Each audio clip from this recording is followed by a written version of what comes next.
Hello everyone, welcome to my DP helping channel. আজকে তোমাদের geography থেকে একটা ক্লাস করাবো, যেটা তোমাদের 3 নম্বর পার্ট। এর আগে তোমাদের অলরেডি দুটো পার্ট তোমাদের আমি কভার করিয়ে দিয়েছি এই টপিকের উপর। জিওগ্রাফি তোমাদের যে সিরিজটা চলছে, এই সিরিজে তোমাদের 3 নম্বর পার্ট। এটা প্রিভিয়াস ইয়ার কোশ্চেন 1999 থেকে টিল ডেট পর্যন্ত একদম আপডেট করা হচ্ছে এই ক্লাসগুলোতে।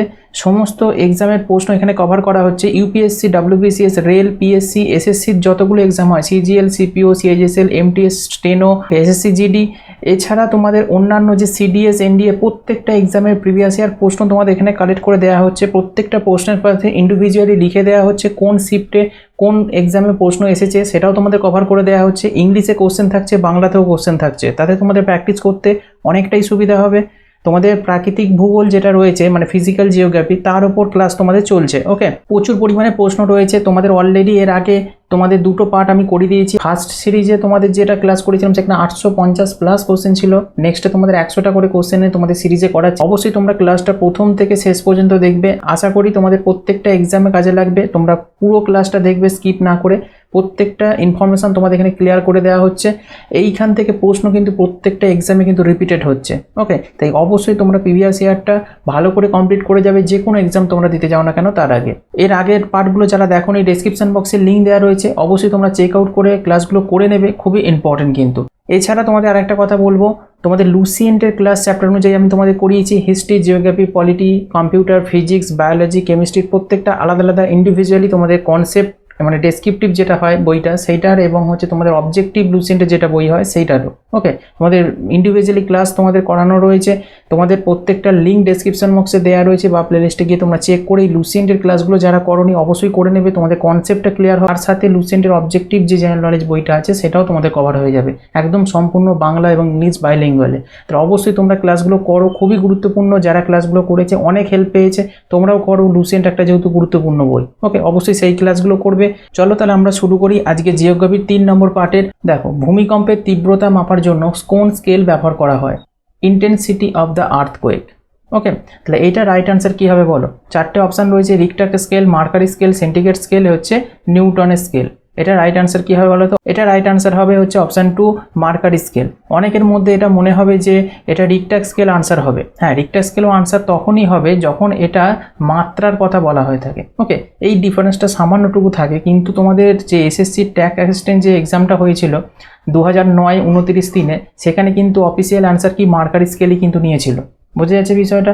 মার্কারি স্কেলও আনসার হয়, রিক্টার স্কেলও আনসার হয়। এখানে তোমাদের অফিসিয়াল আনসার কি মার্কারি স্কেল নিয়েছিল। যদি মার্কারি স্কেল না থাকে রিক্টার স্কেল করতে পারো। ওকে, তীব্রতা মাপাতে অনেক সময় রিক্টার স্কেল ব্যবহার করা হয়, এই আনসারও কিন্তু অনেক সময় নেওয়া হয়ে থাকে। অ্যাকচুয়ালি তোমরা যদি দেখো যে মার্কারি স্কেল ভূমিকম্পের তীব্রতাকে পরিমাপ করতে ব্যবহার করা হয়, কিন্তু হচ্ছে ভূমিকম্পের মাত্রাকে পরিমাপ করতে ব্যবহার করা হয় হচ্ছে তোমার রিক্টার স্কেল। এইটুকুন সামান্য একটা পার্থক্য আছে। কোনো কোনো এক্সামে তোমাদের রিক্টার স্কেল আনসার নিয়ে নেয়, বা কোনো কোনোতে মার্কারি স্কেল নিয়ে নেয়। তোমরা একটু দেখে আনসার করবে। তীব্রতা থাকলে চেষ্টা করবে মার্কারি, যদি অপশান থাকে মার্কারিতে ক্লিক করার, আর যদি মাত্রা থাকে তাহলে তোমরা রিক্টার স্কেল করবে। আর যদি মার্কারি স্কেল না থাকে তখন তোমরা অনলি রিক্টার থাকলে রিক্টারকেই ক্লিক করবে। ব্যাপারটা বোঝা গেল? এটা একটা কনফিউজিং জায়গা অনেকের মধ্যে তৈরি হয়, তাই এটা ক্লিয়ার করে দিলাম। দেখো, নেক্সট কোশ্চেন 2 নম্বর। নিরক্ষরেখা প্রতিনিধিত্ব করে এই 4টে অপশানের মধ্যে কোনটা সঠিক হবে? উত্তর দক্ষিণ মেরুতে মিলিত রেখাকে, নাকি উত্তর দক্ষিণ মেরুগুলির মধ্যে পৃথিবীর মাঝখানের কাল্পনিক রেখাকে, নাকি শনি গ্রহের চারপাশের একটি বেল্ট অর্থাৎ রিংকে, নাকি পৃথিবীর ঘূর্ণনের অক্ষকে? তাহলে নিরক্ষরেখা প্রতিনিধিত্ব করে উত্তর ও দক্ষিণ মেরুগুলির মধ্যে পৃথিবীর মাঝখানের যে কাল্পনিক রেখা, সেটাই নিরক্ষরেখা। পাশে ছবিটা দেখলে বুঝতে পারবে নিরক্ষরেখার মান হচ্ছে 0 ডিগ্রি। এই যে রেড কালারের যে তোমার রেখাটা গেছে এই সোজা মিডিল বরাবর, এইটা হচ্ছে তোমার নিরক্ষরেখা বা মূল মধ্যরেখা। এটা এই উত্তর দিক এবং দক্ষিণ দিক এর ঠিক মিডিল বরাবর কিন্তু যাচ্ছে, এর মান হচ্ছে তোমার 0 ডিগ্রি।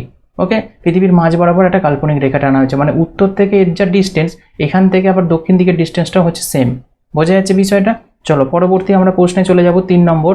নিরক্ষরেখায় অভিকর্ষের কারণে যে ত্বরণটা হয় সেটা কোনটা সঠিক? 4টে অপশানের মধ্যে এটা হবে মেরুতে তার চেয়ে কম হয়। মানে নিরক্ষরেখায় অভিকর্ষজ যে ত্বরণটা হয় সেটা মেরুতে তার চেয়ে কী হয়ে যাবে? কম হয়ে যাবে। তাহলে কোন অপশানটা ঠিক হয়ে যাবে? এটা হচ্ছে তোমার অপশান 1টা হয়ে যাবে কারেক্ট আনসার। ওকে, এই জায়গাটা থেকে অনেক প্রশ্ন কিন্তু আসে, ভালো করে পয়েন্টটা মনে রাখবে। পৃথিবীর কেন্দ্র যেটা হয়, পৃথিবীর কেন্দ্র যেখানে হয়, যেখানে অভিকর্ষজ কারণে ত্বরণ হচ্ছে 0 হয়ে থাকে। Very very important. তোমাদের এটা ফিজিক্সেও এই কোশ্চেনটা এসে থাকে, এখান থেকে অনেক নিউমেরিক্যাল আসে, তোমাদের আমি ফিজিক্সে করিয়েছি। আবার এখানে জিওগ্রাফি থেকে ডাইরেক্ট প্রশ্নও আসে, পৃথিবীর কেন্দ্রে অভিকর্ষজের কারণে হচ্ছে ত্বরণ কী হয়? 0 হয়ে যায়। ওকে, অভিকর্ষজের টানটা থাকে। স্মল হাতের জি, তোমরা জানো গ্র্যাভিটেশনের হচ্ছে তোমার স্মল হাতের জি কে ব্যবহার করা হয়ে থাকে। তাহলে এর মান বিষুব রেখায়, অর্থাৎ বিষুব রেখাকে আমরা নিরক্ষরেখা বলি, যেটার মান হয় যে মিডিল দিয়ে গেছে 0 ডিগ্রি, ওকে, এর সর্বনিম্ন এবং মেরুতে সর্বাধিক হয়। তাহলে জি এর মান যদি জিজ্ঞাসা করে যে নিরক্ষরেখায় সর্বাধিক হয় না মেরুতে সর্বাধিক হয়, তোমরা বলবে মেরুতে সর্বাধিক। মেরু বলতে এই উত্তর মেরু আর দক্ষিণ মেরু, এখানে জি এর মান হচ্ছে সর্বাধিক, মানে হচ্ছে সবচেয়ে বেশি হয়। আর নিরক্ষরেখা অর্থাৎ মিডিলে এই যে এইখানটা, এই যে রেখাটা গেছে এই সোজা, এইখানে হচ্ছে তোমার সর্বনিম্ন হয়, মানে সবথেকে কম হয় জি এর মান। বোঝা গেছে? এই পয়েন্টটা থেকে কিন্তু প্রশ্ন বারবার এক্সামে কিন্তু দিয়ে থাকে। নিরক্ষরেখা থেকে মেরুতে যাওয়ার সাথে সাথে অভিকর্ষজ কারণে ত্বরণের মান বৃদ্ধি পায়। মানে এই যে নিরক্ষরেখা মিডিল বরাবর গেছে, এর থেকে যদি তুমি উপর দিকে হাঁটতে থাকো তাহলে কিন্তু মান বাড়তে থাকবে, আবার এখান থেকে যদি দক্ষিণ দিকে যেতে চাও তাহলেও কিন্তু মান আস্তে আস্তে বাড়তে থাকবে, কেননা উত্তর এবং দক্ষিণ দুটো মেরুতেই কিন্তু সর্বাধিক থাকে জি এর মান। ওকে, এখানে তোমাদের একটা পয়েন্ট উল্লেখ করে দিয়েছি, বিষুব রেখায় অর্থাৎ নিরক্ষরেখায় অভিকর্ষজ কারণে ত্বরণ কম হয় কেন। তাই নিরক্ষরেখায় কম হয় কেন, তার কারণটা এখানে আমি দিয়ে রেখেছি, এখান থেকে প্রশ্ন এক্সামে দেয়। মেরু থেকে পৃথিবীর কেন্দ্রের দূরত্ব বিষুব রেখা থেকে পৃথিবীর কেন্দ্রের দূরত্বের চেয়ে কম বলে, তাই নিরক্ষরেখার চেয়ে মেরুতে অভিকর্ষজ কারণ হচ্ছে ত্বরণ বেশি হয়ে থাকে। ওকে, অবশ্যই তোমরা এগুলো নোট করবে। চলো পরবর্তী দেখো, প্যাসিফিক রিং অফ ফায়ার, যেটাকে বলা হয় বাংলায় প্রশান্ত মহাসাগরীয় আগ্নেয় বলয়, ওকে, যার সাথে যুক্ত তেলকূপের আগুন, তাপবিদ্যুৎ কেন্দ্র, আগ্নেয়গিরি এবং ভূমিকম্প, নাকি বনের আগুন। তাহলে জানো প্রশান্ত মহাসাগরীয় আগ্নেয় বলয় হচ্ছে আগ্নেয়গিরি এবং ভূমিকম্পের সাথে যুক্ত। ওকে, অপশান 3 হয়ে যাবে তোমাদের রাইট আনসার। এখানে একটু দেখে নাও গুরুত্বপূর্ণ পয়েন্ট, এই প্রশান্ত মহাসাগরীয় আগ্নেয় মেঘলা কোনটাকে বলা হয়। পাশে একটা তোমাদের পিকচার দিয়েছি ওয়ার্ল্ড ম্যাপে, এটা দেখে তোমাদের বুঝতে সুবিধা হবে এবং তোমাদের অনেকদিন মাথার মধ্যে থাকবে। এই যে তোমরা ম্যাপটা দেখতে পাচ্ছ ওয়ার্ল্ড ম্যাপের, এই যে রেড কালারে যেগুলো ব্লিঙ্ক করছে না, এইগুলোই হচ্ছে প্রশান্ত মহাসাগরীয় যে এখানে আগ্নেয়গিরিগুলো আছে না, সেই আগ্নেয়গিরিগুলো। ওকে, এই আগ্নেয়গিরিগুলো দেখো একটা সিরিজ অনুযায়ী কেমন সাজিয়ে রয়েছে, দেখো এদিক থেকে এখান দিয়ে যে এই সোজা গঠন করে উত্তর আমেরিকা হয়ে প্রায় দক্ষিণ আমেরিকার প্রান্ত পর্যন্ত রয়েছে। এই যে একভাবে যে ঘিরে রয়েছে, এই জন্য এটাকে বলা হয় বলয়। ওকে, প্রশান্ত মহাসাগরীয় আগ্নেয় বলয়। অগ্নুৎপাতের ফলে যে আগ্নেয়গিরিগুলো সৃষ্টি হয়েছে সেগুলো পরপর সিরিজ অনুযায়ী এইভাবে সাজানো রয়েছে বলে একে বলা হয় আগ্নেয়গিরির একটা বলয়। ওকে, তাই প্রশান্ত মহাসাগরীয় যে অগ্নি বলয় বা আগ্নেয় বলয়, এই প্রশান্ত মহাসাগরের ধার বরাবর আছে বলে নাম হয়েছে প্রশান্ত মহাসাগরীয় আগ্নেয় বলয়। ওকে, তা এটা কত মানে কিলোমিটার এলাকা নিয়ে বিস্তৃত, এটা মনে রাখবে 40,000 কিলোমিটার দৈর্ঘ্য রয়েছে প্রায় এই প্রশান্ত মহাসাগর আগ্নেয় বলয়টা। ওকে, এবার যদি তোমাদের প্রশ্ন স্ট্যান্ডার্ড হয়, বিস্তারটা জেনে রাখবে। তোমাদের আমি দিয়ে রেখেছি বিস্তার বলতে কি, মানে দক্ষিণ আমেরিকা হয়ে উত্তর আমেরিকা হয়ে এশিয়ার ধার বরাবর হয়ে অস্ট্রেলিয়া ওশেনিয়ার গা পর্যন্ত যে রয়েছে, এগুলো হচ্ছে মেন নাম, বুঝতে পারলে। কিন্তু এর কোন কোন জায়গাগুলো থেকে আবার স্পেসিফিক কোশ্চেন দিয়ে দেয়, একটু যারা হাই লেভেলের এক্সাম দিচ্ছ গ্র্যাজুয়েশন লেভেলে তাদের কিন্তু প্রশ্ন কিন্তু থাকছে, তাই এই জায়গাটা একটু ক্লিয়ার করে রাখবে। এই আগ্নেয় যে মেঘলাটা রয়েছে বা বলয়টা রয়েছে, এটা প্রশান্ত মহাসাগরের পূর্ব উপকূলে দক্ষিণ আমেরিকার দক্ষিণে হর্ন অন্তরীপ বলে একটা জায়গা রয়েছে। কি, এখান থেকে খুবই প্রশ্ন আসে। এই যে দক্ষিণ আমেরিকা দেখতে পাচ্ছ, এই জায়গাটার নাম হচ্ছে তোমার হর্ন অন্তরীপ। ওকে, এইখান থেকে শুরু করে আন্দিজ ও রকি পর্বতমালা, তোমাদের জানো দক্ষিণ আমেরিকা উত্তর আমেরিকার কাছে যে তোমাদের আন্দিজ পর্বতমালা রকি পর্বতমালা যেগুলো রয়েছে, এগুলো হয়ে আলাস্কার মধ্যে দিয়ে বাঁক নিয়ে পশ্চিম উপকূল বরাবর কামচাটকা হচ্ছে শাখালিন হচ্ছে জাপান, ফিলিপাইন্স দ্বীপপুঞ্জ, ইন্দোনেশিয়া হয়ে দক্ষিণ নিউজিল্যান্ড পর্যন্ত কিন্তু বিস্তারিত হয়েছে। এখানটা হচ্ছে তোমার দক্ষিণ নিউজিল্যান্ড। ওকে, এই পর্যন্ত হচ্ছে বিস্তৃত হয়েছে। একদম পরপর এই জায়গাগুলোর নাম থেকে প্রশ্ন দেয়, তোমাদের পুরো ডিটেলস পড়ার দরকার নেই। তোমাদের এই যে নামটা আমি দিয়েছি, এই যে সিরিজটা বিস্তারটা, এইটুকুন নামটা মনে করলেই তোমাদের কিন্তু হয়ে যাবে। তার কারণ আমি দেখেছি প্রিভিয়াস ইয়ারে এই যে নামগুলো আমি উল্লেখ করেছি, এই নাম তুলে তুলে কিন্তু তোমাদের প্রশ্ন দেয়। ওকে, এর বাইরে তোমাদের করার দরকার নেই, এইটুকুন করো, কভার এসে যাবে। ওকে, চলো পরবর্তী দেখো নাও 105 নম্বর প্রশ্ন। ওকে, দেখো নিচের কোন নদীটি মোহনা গঠন করে? গঙ্গা, তাপ্তি, গোদাবরী, মহানদী। 4টে অপশান দিয়েছে, কারেক্ট আনসার কোনটা হবে বলো তো? তাপ্তি। তাপ্তি নদী হচ্ছে মোহনা গঠন করে। এটা ভেরি ভেরি ইম্পর্টেন্ট একটা প্রশ্ন। এখানে গুরুত্বপূর্ণ জিনিস একটু মনে রাখবে, নর্মদা, পেরিয়ার এবং তাপ্তি, 3টে নদীর নাম মনে রাখবে। নর্মদা একটা, পেরিয়ার নদী একটা, তাপ্তি। এরা একমাত্র দীর্ঘ নদী যা পশ্চিমে প্রবাহিত হয়ে মোহনা তৈরি করে। ভেরি ভেরি ইম্পর্টেন্ট একটা লাইন, এই বারবার বিভিন্ন রকম অপশানে প্রশ্ন দিয়ে থাকে। এই লাইনটা যদি তোমরা মনে রাখো, যে কোনো প্রশ্নের হচ্ছে আনসার দিতে পারবে। ওকে, নর্মদা, পেরিয়ার, তাপ্তি হলো একমাত্র দীর্ঘ নদী যারা পশ্চিম দিকে প্রবাহিত হয়ে গেছে এবং মোহনা তৈরি করেছে। ওকে, এই পয়েন্টটা মনে রাখবে। এইগুলো একটা বইতে কোনো জায়গাতে পাবে না, এই এক্সট্রা ইনফরমেশানগুলো, তাই জন্য গুরুত্বপূর্ণ পয়েন্ট হিসেবে তোমাদের আমি করিয়ে দিচ্ছি এক্সট্রা করে। তাই অবশ্যই তোমরা এগুলো কভার করবে। প্রিভিয়াস ইয়ারের প্রশ্নগুলো যেমন রিপিটেড আসছে, তার সাথে ওই রিলেটেড কি ইনফরমেশান যেগুলো তোমাদের এক্সামের জন্য এখন বর্তমানে ইম্পর্টেন্ট, সেগুলো তোমরা গুরুত্বপূর্ণ পয়েন্ট থেকে পেয়ে যাবে। তাই অবশ্যই রিকোয়েস্ট করবো, অবশ্যই এগুলো নোট করবে। দেখো, তাপ্তি নদীর দৈর্ঘ্যটা জেনে রাখবে ওকে, 724 কিলোমিটার হচ্ছে তাপ্তি নদীর দৈর্ঘ্য। আর এই তাপ্তি নদী হচ্ছে মহারাষ্ট্র, গুজরাট, মধ্যপ্রদেশ রাজ্যের মধ্যে দিয়ে প্রবাহিত হয়েছে। এখান থেকে প্রশ্ন দেয়, তাপ্তি নদী 4টে অপশান দেয়, দিয়ে বলে এই কোন রাজ্যের মধ্যে দিয়ে প্রবাহিত হয়েছে। তখন এইখানে মনে রাখবে মহারাষ্ট্র, গুজরাট, মধ্যপ্রদেশের মধ্যে দিয়ে প্রবাহিত হয়েছে। অপশানে যেটা থাকবে সেটাই তোমরা ক্লিক করবে। ওকে, তোমাদের আমি টোটাল ভারতীয় নদী ব্যবস্থাটা ওকে ডিটেলসে ক্লাস তোমাদের দিয়ে দেবো। ওকে, একদম ইউপিএসসি যাতে কভার হয়ে যায়। তোমাদের সেইটা যদি কভার করে নাও, যে কোনো এক্সামের জন্য প্রিপারেশন নাও না কেন, তোমরা এই নদী সিস্টেমটা একবার পড়ে নিলে তোমাদের কোনো বই থেকে আর নদী সিস্টেম সম্পর্কে নোট তৈরি করতে হবে না। ওইখানটা পড়ে নেওয়ার পর তোমরা অলরেডি যে কোনো প্রশ্নের আনসার কিন্তু খুব ইজিলিভাবে তোমরা দিতে পারবে। একদম ম্যাপ পয়েন্টিংয়ের সাহায্যে তোমাদের করানো হবে। ওকে, ক্লাসটা অ্যাভেলেবেল করে দেওয়া হবে, তোমরা অবশ্যই চেক আউট করে নেবে। ওকে, দেখো এখানে আরেকটু ইনফরমেশান তোমাদের দেবো তাপ্তি নদী সম্পর্কে। এই তাপ্তি নদী কোথা থেকে উৎপত্তি লাভ করেছে একটু জেনে রাখবে। মধ্যপ্রদেশের মুলতাই মালভূমি থেকে এই তাপ্তি নদী হচ্ছে উৎপত্তি লাভ করেছে। ওকে, আর কোথায় গিয়ে পড়েছে বলো তো? এটা হচ্ছে খাম্বাত উপসাগরে গিয়ে তাপ্তি নদী হচ্ছে পড়েছে। ওকে, আর পশ্চিমায়ী নদী কিন্তু এটা মনে রাখবে তাপ্তি একটা। আর এখান থেকে আর একটা প্রশ্ন যেটা এসে থাকে খুবই, পূর্ণা একটা নাম তোমরা শুনে থাকবে, পূর্ণা। এই পূর্ণা হচ্ছে কার উপনদী? এই পূর্ণা হচ্ছে তোমার এই তাপ্তির হচ্ছে উপনদী। এই নামটা ভালো করে মুখস্থ করবে। অনেক উপনদী আছে কিন্তু এই পূর্ণা থেকে প্রশ্ন বেশি আসে। ওকে, ডাইরেক্ট প্রশ্ন কিন্তু এখান থেকে আসে, তাই জন্য এটা বললাম তোমাদের। পূর্ণা হচ্ছে তাপ্তির উপনদী। এছাড়া হচ্ছে গিরনা, তারপর হচ্ছে গাঞ্জাল, এইগুলো কিন্তু তোমার তাপ্তির উপনদী আছে, কিন্তু পূর্ণার নামটা কিন্তু ভেরি ভেরি ইম্পর্টেন্ট, এক্সামে প্রশ্ন দিয়ে থাকে খুবই। ওকে, বোঝা গেল। চলো পরবর্তী প্রশ্নে চলে যাব। পৃথিবীর স্থলভাগের কত ভাগ মরুভূমি? এটা স্টার মার্কস দিয়ে থাকো। এই প্রশ্নটা 2022, 2021-এ বারবার রিপিট হচ্ছে। স্টেট এক্সামও হচ্ছে এবং সেন্ট্রাল গভর্নমেন্টের এক্সামও হচ্ছে।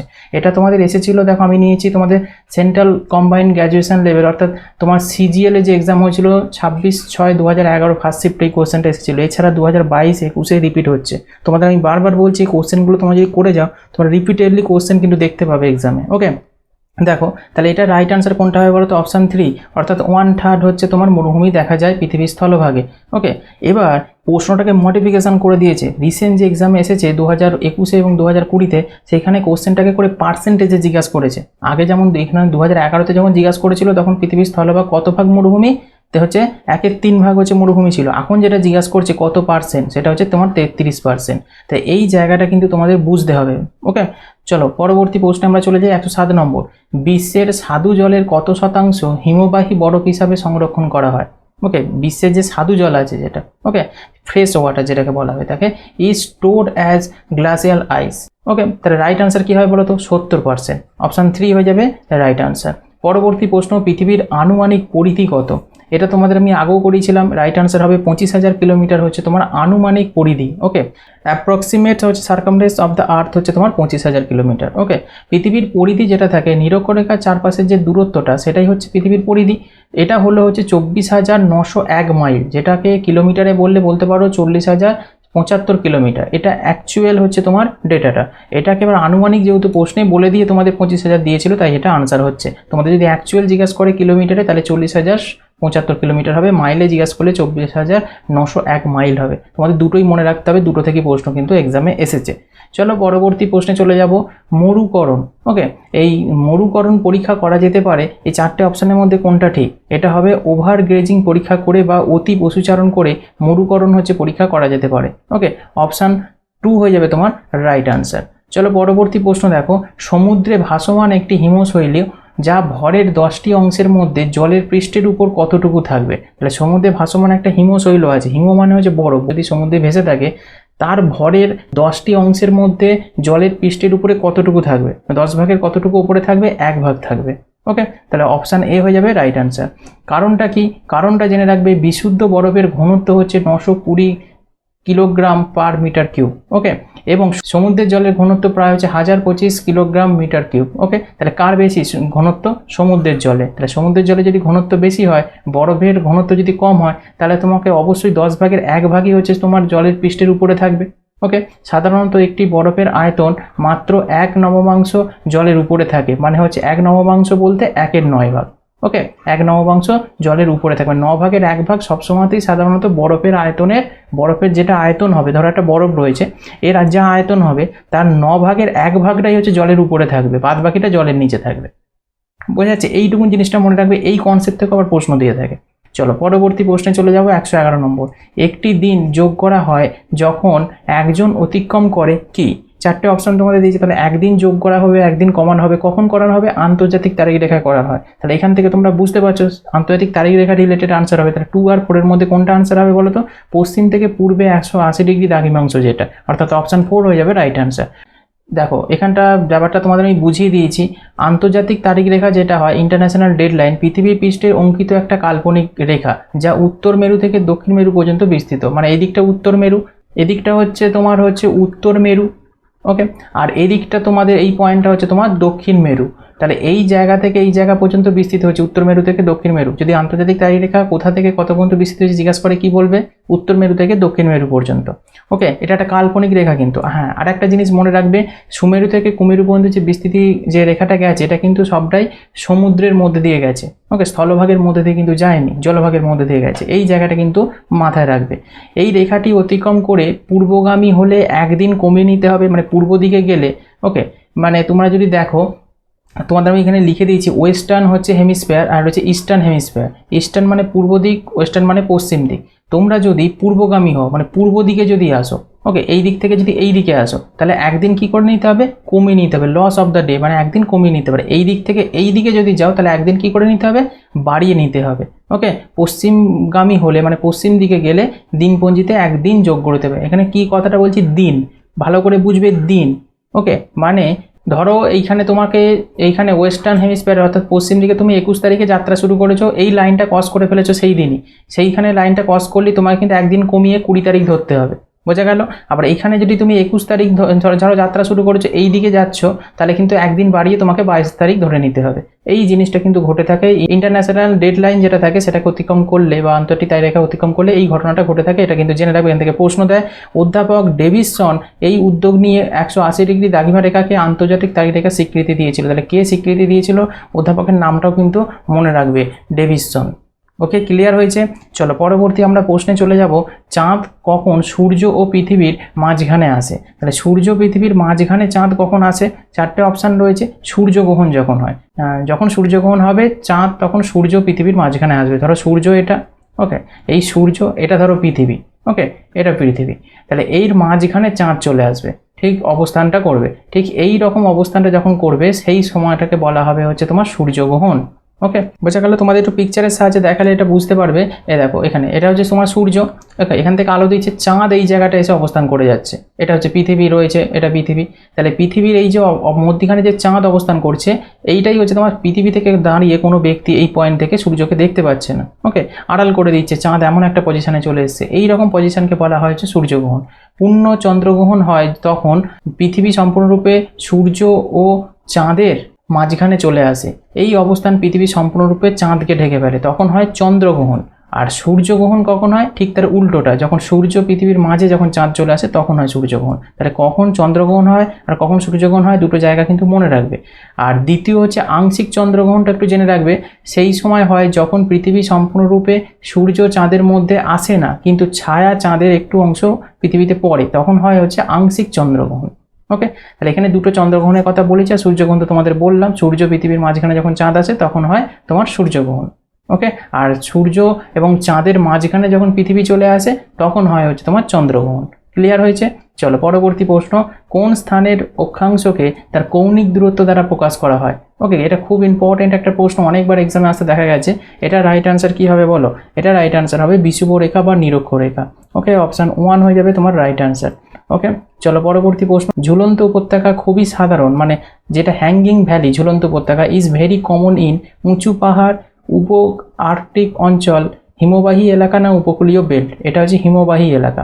তোমরা জানো যে হিমবাহের যেটা কারণেই কিন্তু ঝুলন্ত উপত্যকাটা ঘটে থাকে। মূল যে হিমবাহটা থাকে সেটা অনেক গভীর হয় এবং মোটা হয়, এর ওপর অনেক হিমবাহ এসে এর সাথে কিন্তু জুড়ে যায়। তাহলে এই যে হিমবাহগুলো এসে জুড়ছে, সেই হিমবাহগুলোকে ঝুলন্ত অবস্থায় থাকছে।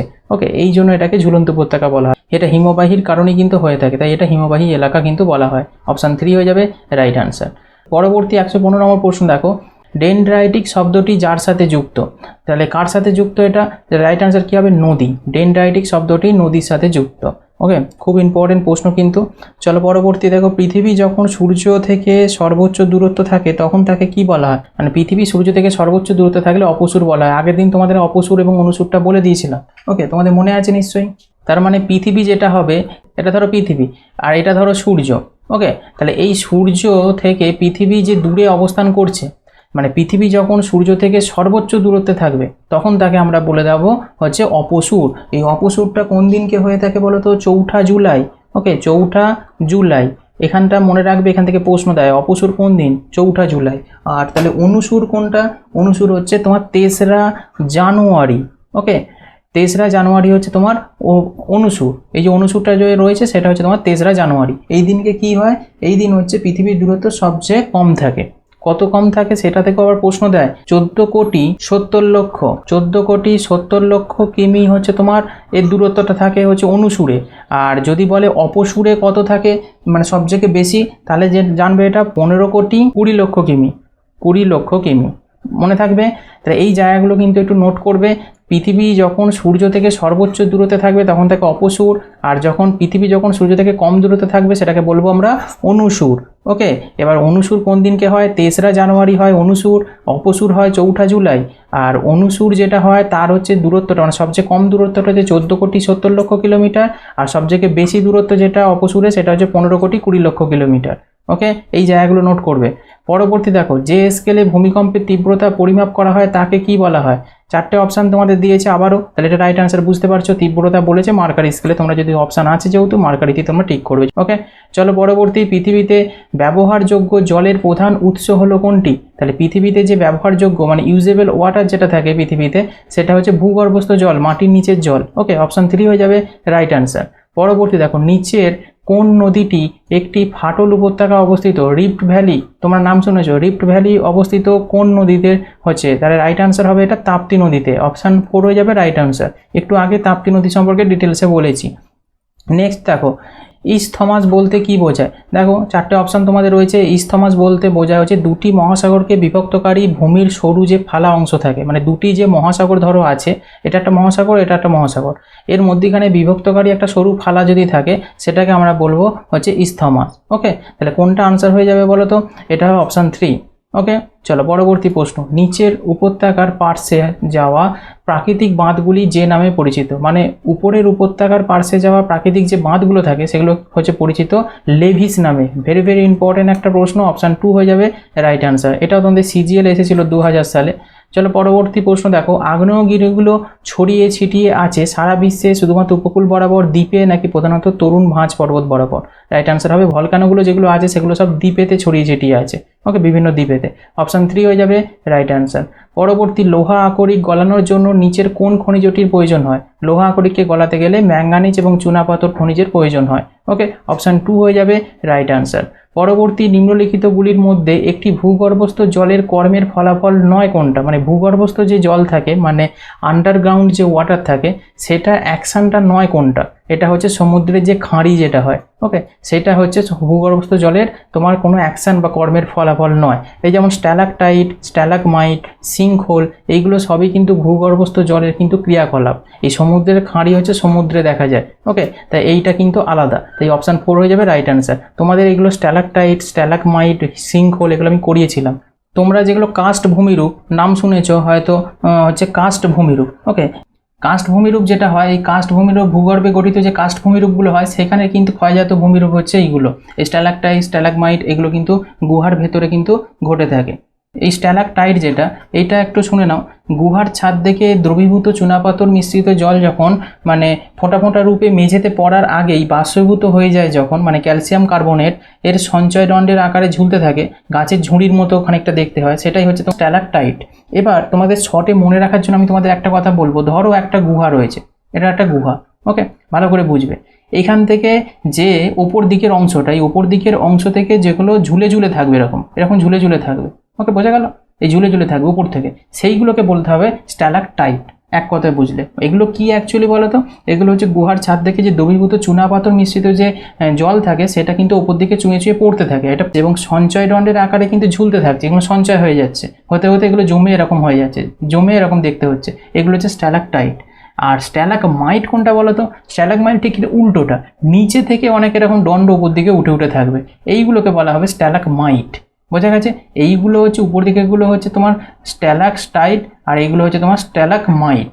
ওকে, তো তো এই জায়গাগুলো কিন্তু তোমাদের বুঝে রাখতে হবে, শুধু জাস্ট এক্সাম্পলে অ্যান্সার করার জন্য। ডিটেলসে পড়তে গেলে অনেকটা বড় হবে, তাই তোমাদের সেগুলো ডিটেলস ক্লাস সময় আমি তোমাদের বলে দেবো। ওকে, চলো পরবর্তী পোস্ট আমরা চলে যাও। পৃথিবীর সবচেয়ে অভ্যন্তরীণ স্তর হিসাবে পরিচিত কোনটা? এটা সকলেই তোমরা জানো, এটা হচ্ছে অ্যাস্থেনোস্ফিয়ার। অপশান 3 হয়ে যাবে রাইট অ্যান্সার। এটা সবচেয়ে অভ্যন্তরীণ, okay, innermost layer of the আর্থ।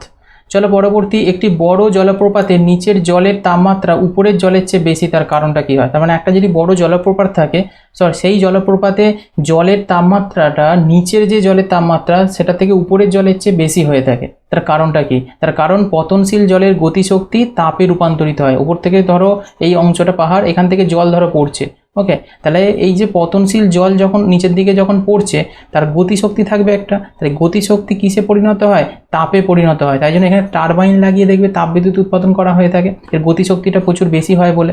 ওকে, তাই এই জন্যই কিন্তু এটা হয়ে থাকে। তাহলে অপশান 3 হয়ে যাবে রাইট অ্যান্সার। পরবর্তী, নিচের কোনটি আগ্নেয় শিলা? 4টে অপশান দিয়েছে, বলো এটা আগ্নেয় শিলা কোনটা? হচ্ছে তোমার হচ্ছে গ্রানাইট। অপশান 4 হয়ে যাবে রাইট অ্যান্সার। ওকে, চলো পরবর্তী প্রশ্ন দেখো, একটি নদীর সবচেয়ে বড় ক্ষয়কারী শক্তির সাথে সম্পর্কিত সেটা কোনটি? তাহলে একটি নদী যদি থাকে তার সবচেয়ে বড় ক্ষয়কারী শক্তি কোনটা? 4টে অপশান দিয়েছে, গিরিখাত, মিয়েন্ডার, ইন্টারলকিং স্পার নাকি ভি আকৃতির উপত্যকা। এটা হচ্ছে মিয়েন্ডার। এই মিয়েন্ডার যেটা নদীতে গঠন হয় সেটাই হচ্ছে নদীর সবচেয়ে বড় ক্ষয়কারী শক্তি বলতে পারো, এই হচ্ছে মিয়েন্ডার। দেখো এখানে গুরুত্বপূর্ণ পয়েন্ট একটু দেখে নাও, মিয়েন্ডারের সংজ্ঞাটা জেনে নাও। সমভূমি প্রবাহে যখন নদী প্রবাহিত হয়, নদীর 3টি প্রবাহ থাকে। একটা হচ্ছে তোমার পার্বত্য প্রবাহ থাকে, যেটা উচ্চ প্রবাহ বলা থাকে, একটা মধ্য প্রবাহ যেটা হচ্ছে তোমার একদম মালভূমি পর্যায়ে থাকে, আর একটা হচ্ছে তোমার সমতল ভূমিতে যেটা চলে। সেই সমতল প্রবাহ যেটা থাকে সেখানে ভূমির ঢাল কি হয়ে যায়? একদম হ্রাস পেয়ে যায়, মানে সমতলে নদী চলে।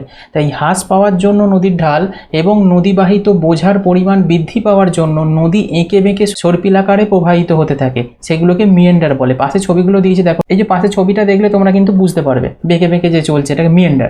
কেন হচ্ছে কারণটা একটুখানি জেনে রাখো। নদী যখন সমভূমিতে আসছে তখন কি হয়? তার গতিটা অনেকটা কমে যায়, আর বোঝার পরিমাণ বলতে কি নুড়ি, কাঁকড়, বালি এগুলো প্রচুর পরিমাণে সে ওপর থেকে বয়ে নিয়ে এসেছে, সেইগুলো তাকে বয়ে নিয়ে চলে যেত, কিন্তু তার কষ্ট আর সইতে পারছে না, অর্থাৎ তার বার্ধক্য অবস্থা চলে এসছে। কেননা আমরা সমতল ভূমিতে নদী যখন প্রবাহিত হয় তখন সেটাকে আমরা বার্ধক্য অবস্থা বলি। আর যৌবন অবস্থা কোনটাকে বলি? যৌবন অবস্থা সেটাকে আমরা বলি যেটা তোমার নদী যখন ভাঙন করে, অর্থাৎ পাহাড় থেকে নদী যখন উৎপত্তি লাভ করে নেমে আসে, ওকে, সমভূমিতে এলে বার্ধক্য পর্যায়ে চলে আসে। এই বার্ধক্য পর্যায়ে যেটাকে বলা হয় সেটাই হচ্ছে তোমার এই সমতল ভূমিতে, যেখানে সামনে কোনো বাধা পেলে, শক্ত টিলা পেলে বা আঘাত পেলে সেই নদী সেটাকে ভেঙে এগিয়ে যেতে পারে না। তখন কি করে নদী? ধরো এখানে একটা বাধা পেয়েছে কোনো শক্ত, এখান থেকে নদী প্রবাহিত হয়ে আসছে, এই সোজা আসার পর এখানে ধরো বাধা পেয়েছে, সে কী করে? এটাকে ভেঙে আর যার ক্ষমতা থাকে না, সে কী করে? পাশ দিয়ে নরম শিলা যেদিকে পায় সেদিকে নদী ঘুরে যায়।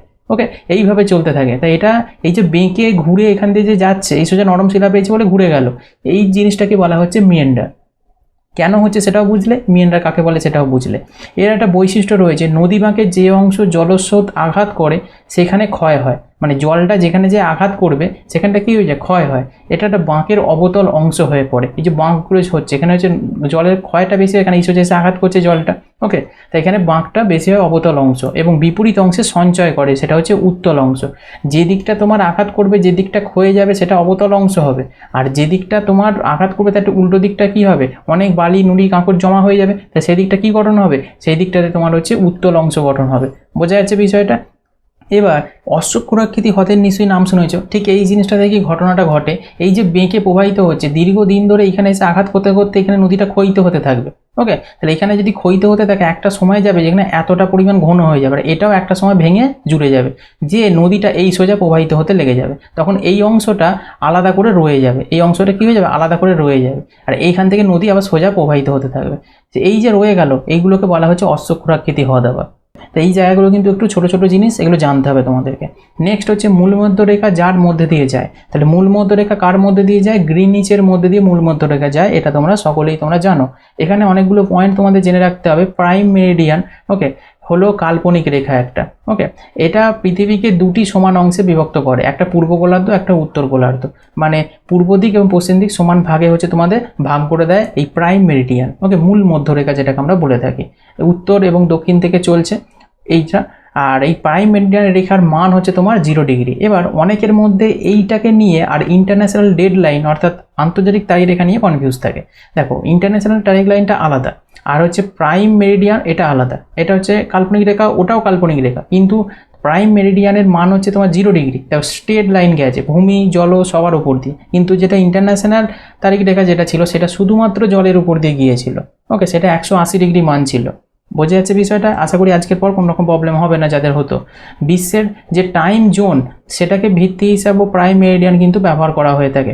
উত্তর গোলার্ধে প্রাইম মেরিডিয়ান ইউরোপ, যুক্তরাজ্য, ফ্রান্স এবং স্পেন, আফ্রিকার আলজেরিয়া, মালি, বুরকিনা ফাসো, টাঙ্গো এবং ঘানার মধ্যে দিয়ে গেছে উত্তর গোলার্ধে।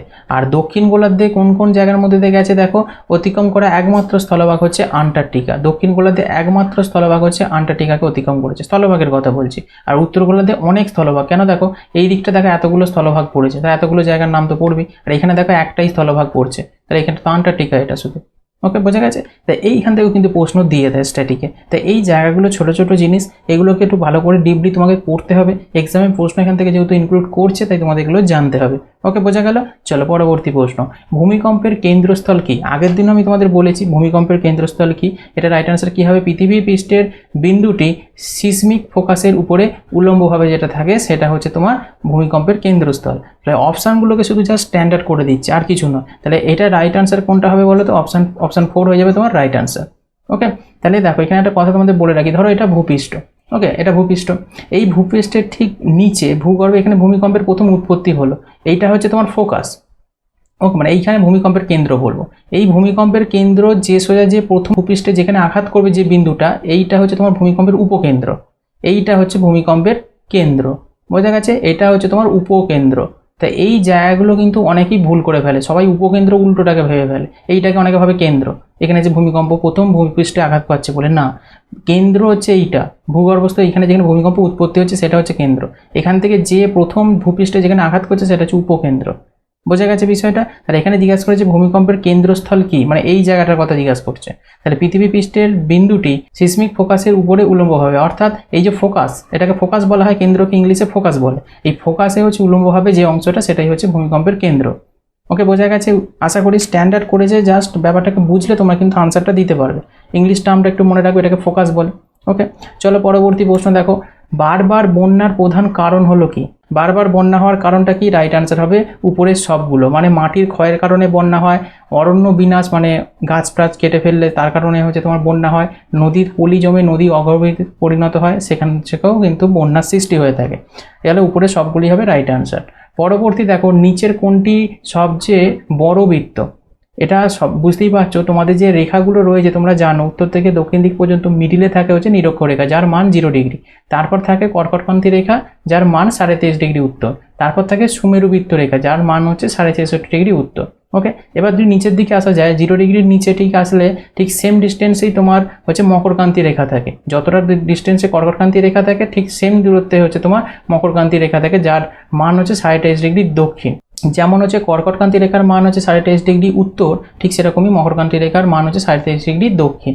আর একটা এখানে রেখা থাকে যার মান হচ্ছে কুমেরু বৃত্ত, যেটার মান হচ্ছে তোমার 63.5 ডিগ্রি দক্ষিণ। ওকে, তাহলে এখানে জিজ্ঞাসা করেছে সবচেয়ে বড় বৃত্ত, তাহলে এইগুলোর মধ্যে সবচেয়ে বড় বৃত্ত কার হবে?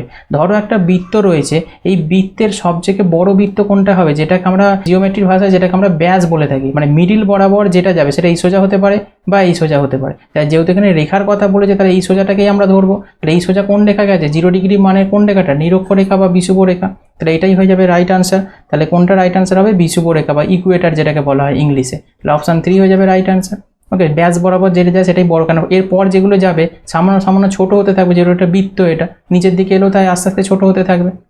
ব্যাপারটা বুঝতে পেরেছো আশা করি। চলো পরবর্তী, সময় প্রসঙ্গে জিএমটি মানে কি? ওকে, এটা অনেকবার এক্সামে আসে। জিএমটি মানে হচ্ছে গ্রিনিচ গড় টাইম। ওকে, মানে গ্রিনিচ গড় সময় যেটা বলতে পারো। তাহলে অপশান 2 হয়ে যাবে রাইট আনসার। ইনফরমেশান দেখে নাও, 1972 সালের আগে এই সময়টিকে গ্রিনিচ মিন টাইম বলা হতো, কিন্তু এখন এটিকে সমন্বিত ইউনিভার্সাল টাইম বা ইউনিভার্সাল টাইম কোঅর্ডিনেটেড হিসাবেও কিন্তু উল্লেখ করা হয়। মানে 1972 সালের আগে এটাকে জিএমটি বলা হতো, ওকে, গ্রিনিচ মিন টাইম। এখন সেটা হচ্ছে নামটা চেঞ্জ করে ইউটিসি বলা হচ্ছে, ইউনিভার্সাল টাইম, বা হচ্ছে বলতে পারো ইউনিভার্সাল টাইম কোঅর্ডিনেটেড। বোঝা গেছে? ইউটিসি, আগে জিএমটি বলা হতো, এখন ইউটিসি বলা হয়। এটি একটি সমন্বিত সময় স্কেল যা ব্যুরো ইন্টারন্যাশনাল ডেস পয়েন্টস এট মেসুরস, ওকে, এর পুরো নাম, এটা দ্বারা রক্ষণাবেক্ষণ করা হয় এটাকে, যেটি জেড টাইম অর্থাৎ জুলু টাইম নামেও কিন্তু পরিচিত। যেটাকে জেড টাইম বলা হয়ে থাকে তোমরা জানো, সেটাকে ইংলিশে হচ্ছে পুরো ফর্ম হচ্ছে তোমার জুলু টাইম। ওকে, তাই এইটা কিন্তু জেনে রাখবে, তো এটা থেকে প্রশ্ন কিন্তু দিতে পারে। পরবর্তী দেখো, নিচের কোনটি একটি যৌবন পর্যায়ে নদী ভাঙনের একটা সাধারণ বৈশিষ্ট্য। একটু আগে তোমাদের নদী পর্যায়টা বলছিলাম যে যৌবন অবস্থা, বার্ধক্য অবস্থা কোনটাকে বলে। তাহলে এখান থেকে একটা প্রশ্ন দিয়েছে, দেখো যৌবন পর্যায়ে নদী ভাঙনের একটা সাধারণ বৈশিষ্ট্য 4টে অপশানের মধ্যে কোনটা? গর্জ। ওকে, অপশান 2 হয়ে যাবে রাইট আনসার। ওকে, বোঝা গেল। এখানে একটু ইনফরমেশন দেখে নাও, যৌবনপূর্ণ নদী বা স্রোত সাধারণত উচ্চভূমি বা পাহাড়ি এলাকায় যেটা চলে সেটাই হচ্ছে যৌবন পর্যায়। একটু আগে তোমাদের যেটা আমি বলছিলাম যে নদী যখন যেখান থেকে উৎপত্তি হয় পাহাড়ি অঞ্চল, সেখান থেকে নদী প্রচণ্ড বেগে নিচের দিকে নামতে থাকে। এই যে প্রচণ্ড বেগে নিচের দিকে নামছে, এর গতিটা কী হবে? বেশি হবে, স্রোতটা বেশি হবে, তাই এর পর্যায়টার নাম হচ্ছে যৌবন পর্যায়। তাই এগুলো বিভিন্ন খাড়া ঢাল, অপেক্ষাকৃত ছোট জল, দ্রুত প্রবাহ দ্বারা কিন্তু চিহ্নিত হচ্ছে, কেননা প্রচুর পরিমাণে বেগে এখানে আসছে, সামনে যা বাধা পাচ্ছে সমস্তটাই ভেঙে দিচ্ছে। তাই এই যে যৌবনের স্রোত দ্বারা বাহিত যে মাটির যে কোনাগুলো থাকবে, বিভিন্ন পাথর ভাঙা যে নুড়িগুলো থাকবে, পাথরের ঢালে জল নেমে যাওয়ার সাথে সাথে কিন্তু এগুলোও নেমে আসবে। ওকে, নদীর এই যৌবন পর্যায়ে ছোট হ্রদ বলো, জলপ্রপাত বলো, র্যাপিড বলো, ভি আকৃতির উপত্যকা বলো, বা গর্জ বলতে পারো, বা ইন্টারলকিং স্পার বলতে পারো, এই বৈশিষ্ট্যগুলো প্রায়শই কিন্তু পাওয়া যায় এই উচ্চভূমিতে বা যৌবন পর্যায়ে। এগুলো কিন্তু মধ্য পর্যায়ে বা হচ্ছে তোমার বার্ধক্য পর্যায়ে বা সমভূমিতে দেখা যায় না। ওকে, এটা একমাত্র তোমাদের যৌবন পর্যায় বা উচ্চভূমিতেই কিন্তু দেখা যায়। তাই এইগুলো কিন্তু নামগুলো মনে রাখবে, জলপ্রপাত, ছোট হ্রদ, র্যাপিড, ভি আকৃতির উপত্যকা, গর্জ, ইন্টারলকিং স্পার, এগুলো সবটাই হচ্ছে যৌবন পর্যায় বা উচ্চভূমিতে কিন্তু দেখা যায়, পাহাড়ি এলাকায় বলতে পারো। তাই এইখান থেকে কিন্তু প্রশ্ন বিভিন্নভাবে আসে, তাই এই জায়গাটা মনে রাখবে। নেক্সট কোশ্চেন দেখো, নিচের কোনটি ভূগর্ভস্থ জলের ক্রিয়ার ফল নয়? তাহলে একটু আগেই আমরা এই ধরনের একটা প্রশ্ন পড়েছি, তাহলে এটা বলো রাইট আনসার কোনটা হবে? ফিওর্ডস, শুধু অপশানটাকে চেঞ্জ করে দিয়েছে। ওকে, সেখানে মনে হয় যতটা সম্ভব সিঙ্কহোল ছিল। তাহলে বুঝতে পারছো প্রশ্ন কীরকমভাবে প্রিভিয়াস ইয়ারে এসেছে, সেম অপশানই আছে, শুধু একটা করে অপশান চেঞ্জ করে দিয়ে তোমাদের নেক্সট হচ্ছে কোশ্চেন করে দিচ্ছে। তাহলে নিচের কোনটি ভূগর্ভস্থ জলের ক্রিয়ার ফল নয়? এই ফিওর্ডসটা, এই স্ট্যালাকটাইট, স্ট্যালাকমাইট, সিঙ্কহোল, এইগুলো হচ্ছে সমস্তই ভূগর্ভস্থ জলের ক্রিয়ার ফল একটা। একটু আগে আমরা স্ট্যালাকটাইট, স্ট্যালাকমাইট বলেছি, তাই আর বলছি না। চলো এখানে একটু ইনফরমেশন জেনে নাও হচ্ছে ফিওর্ডস সম্পর্কে। এখানে এইটা হচ্ছে নতুন ওয়ার্ড। ফিওর্ডস হলো একটি দীর্ঘ, গভীর এবং সরু জলের একটা দেহাবশেষের মতো বলতে পারো, যা অভ্যন্তরীণভাবে পৌঁছে যায়। ফিওর্ডস যেটা থাকে, ইংলিশ টার্মটা হচ্ছে এরকম, ফিওর্ডস প্রায় একটি ইউ আকৃতির উপত্যকা কিন্তু স্থাপন করে, যার উভয় পাশে পাহাড়ের খাড়া দেওয়াল থাকে। ধরো পাহাড় যেগুলো থাকে, এই পাহাড়ের খাড়া দেওয়াল থাকে, মধ্যিখান দিয়ে যেটা চলে সেটাই হচ্ছে তোমার ফিওর্ডস। ওকে, এটা কিন্তু ইউ আকৃতির করবে, এটা কিন্তু অ্যাকচুয়ালি এটা ইউ আকৃতি, ভি আকৃতির মতো হয়ে গেল, এটা অ্যাকচুয়ালি ইউ এর মতো হবে, তোমাদের দেখাচ্ছি বিষয়টা। হ্যাঁ, এটা ধরো পাহাড়, এটাও পাহাড়, এই মধ্যিখানে ইউ আকৃতির মতো হচ্ছে উপত্যকা গঠন করবে, এরকমভাবে চলতে থাকবে। এইটাই হচ্ছে তোমার হচ্ছে ফিওর্ডস। ভি আকৃতি উপত্যকাটা হচ্ছে আলাদা। ওকে, তাহলে বোঝা গেছে বিষয়টা। তাহলে ফিওর্ডস কোনটাকে বলে? চলো পরবর্তী প্রশ্নে আমরা চলে যাব, নিচের কোনটি একটি অপ্রত্যাশিত প্রাকৃতিক দুর্যোগ? 4টে অপশান তোমাদের দিয়েছে, অপ্রত্যাশিত জিজ্ঞাসা করেছে। ওকে, আনপ্রেডিক্টেবল ন্যাচারাল হচ্ছে ডিজাস্টার, এটা হচ্ছে ভূমিকম্প। অপ্রত্যাশিত, কখন কোনভাবে চলে আসবে কেউ বুঝতে পারে না। ওকে, তাই এটা হচ্ছে তোমার ভূমিকম্পটা। কিন্তু সাইক্লোন, হারিকেন, টর্নেডো, এগুলো কি তোমার হচ্ছে ঝড়, এগুলো বিধ্বংসী ঝড়, এগুলো আসার আগে মোটামুটি নিম্নচাপের গতিবিধি, এখন বর্তমানে টেকনোলজি অনেক উন্নত হয়ে গেছে, বোঝা যায়। ওকে, বিভিন্ন রকম ঝড় আসার আগে দেখবে কিছুদিন আগে থেকে আগাম বার্তা দেওয়া হয়, কিন্তু ভূমিকম্প আসার আগে কোনো দিন আগাম বার্তা দেওয়া হয় শুনেছো? এটা হয় না, এটা আচমকাই তোমার চলে আসে, এটা অপ্রত্যাশিত, আনপ্রেডিক্টেবল ন্যাচারাল ডিজাস্টার একটা ভূমিকম্প, এটা আর্থকোয়েক যেটাকে আমরা বলে থাকি। দেখো নেক্সট কোশ্চেন, পাহাড় জুড়ে প্রাকৃতিক ফাঁক যা পথ সরবরাহ করে তাকে বলা হয় কি? তাহলে পাহাড় জুড়ে যে প্রাকৃতিক যে পথ সরবরাহ করা হয় তাকে আমরা বলে থাকি গিরিপথ। ওকে, পাহাড়ের ঢাল কেটে কেটে বিভিন্ন রকম রাস্তা চলাচলের যোগ্য যে পথগুলো তৈরি করা তাকে বলা হয় গিরিপথ। ওকে, পাসেস যেটাকে আমরা ইংলিশে বলে থাকি গিরিপথকে। ওকে, নেক্সট দেখো, ফ্লাশ বন্যা যার সাথে যুক্ত, এটা অনেকবার শুনেছো, অনেক এক্সামে কিন্তু রিপিট হয়েছে, এটা হচ্ছে ঘূর্ণিঝড়ের সাথে যুক্ত হচ্ছে ফ্লাশ বন্যা। ওকে, খুব ইম্পর্টেন্ট কিন্তু এই প্রশ্নটা। চলো পরবর্তী প্রশ্ন দেখো, তুন্দ্রাস হলো কি? এই তুন্দ্রাস হলো কি? 4টে অপশান দিয়েছে, এটা একটা ঠান্ডা মরুভূমিকে তুন্দ্রা মরুভূমি বলা হয়ে থাকে। ওকে, তাই অপশান কোনটা হবে বলো তো? অপশান 3 হয়ে যাবে রাইট অ্যান্সার, ঠান্ডা মরুভূমিকে বলা হয় তুন্দ্রাস। ওকে, চলো পরবর্তী প্রশ্ন দেখো, বেড রকের বিশাল ভরে দ্রুত পিছলে যাওয়াকে বলা হয় কি? মানে বেড রক যেটা থাকে, এই বেড রক, দেখো ইংলিশ টার্মটা দেখো, বেড রক। ওকে, এই বেড রকের বিশাল ভরের দ্রুত পিছলে যাওয়াকে কি বলা হয়? এটা ভূমিধস বলা হয়। অপশান 1 হয়ে যাবে রাইট আনসার। জিওগ্রাফির প্রশ্ন কতটা স্ট্যান্ডার্ড এসএসসিতে আসে তোমরা দেখতে পাচ্ছ, তাই এরকম ধরনের প্রশ্ন কিন্তু এক্সামে এলে তোমাদের করতে হবে। চলো পরবর্তী প্রশ্ন, আগ্নেয়গিরির ক্রিয়াকলাপের ফলে কোন ধরনের হ্রদ গঠিত হয়? এটাও এসএসসিতে তোমাদের এসেছে, এফসিআইতে মানে ফুডের পরীক্ষায়। তাহলে আগ্নেয়গিরির ক্রিয়াকলাপের ফলে কোন ধরনের হ্রদ গঠিত হচ্ছে? এটা হচ্ছে কলোডেরা হ্রদ, ওকে, বা যেটাকে বলা হয় ক্যালডেরা হ্রদ। অপশান 1 হয়ে যাবে রাইট আনসার। এখানে ক্যালডেরা একটি বড় বেসিন আকৃতির গর্তকে বোঝানো হয়েছে যা খাড়া পাহাড় দ্বারা আবর্ত। উত্তর আমেরিকার সবচেয়ে পরিচিত ক্যালডেরা হলো হচ্ছে ক্রেটার লেক। এখান থেকেও কিন্তু প্রশ্ন কিন্তু দিয়ে থাকে, তাই উত্তর আমেরিকার সবচেয়ে বড় পরিচিত হচ্ছে ক্যালডেরা কোনটা? ক্রেটার লেক, এটাও কিন্তু মনে রাখবে, ওকে। তার প্রশ্ন কিন্তু এইভাবে এসেছে, এইখান থেকেও প্রশ্ন আসতে পারে। চলো, ভূমিকম্পের সাধারণত যার সাথে সম্পর্কিত, এটা সকলেই তোমরা বলতে পারবে।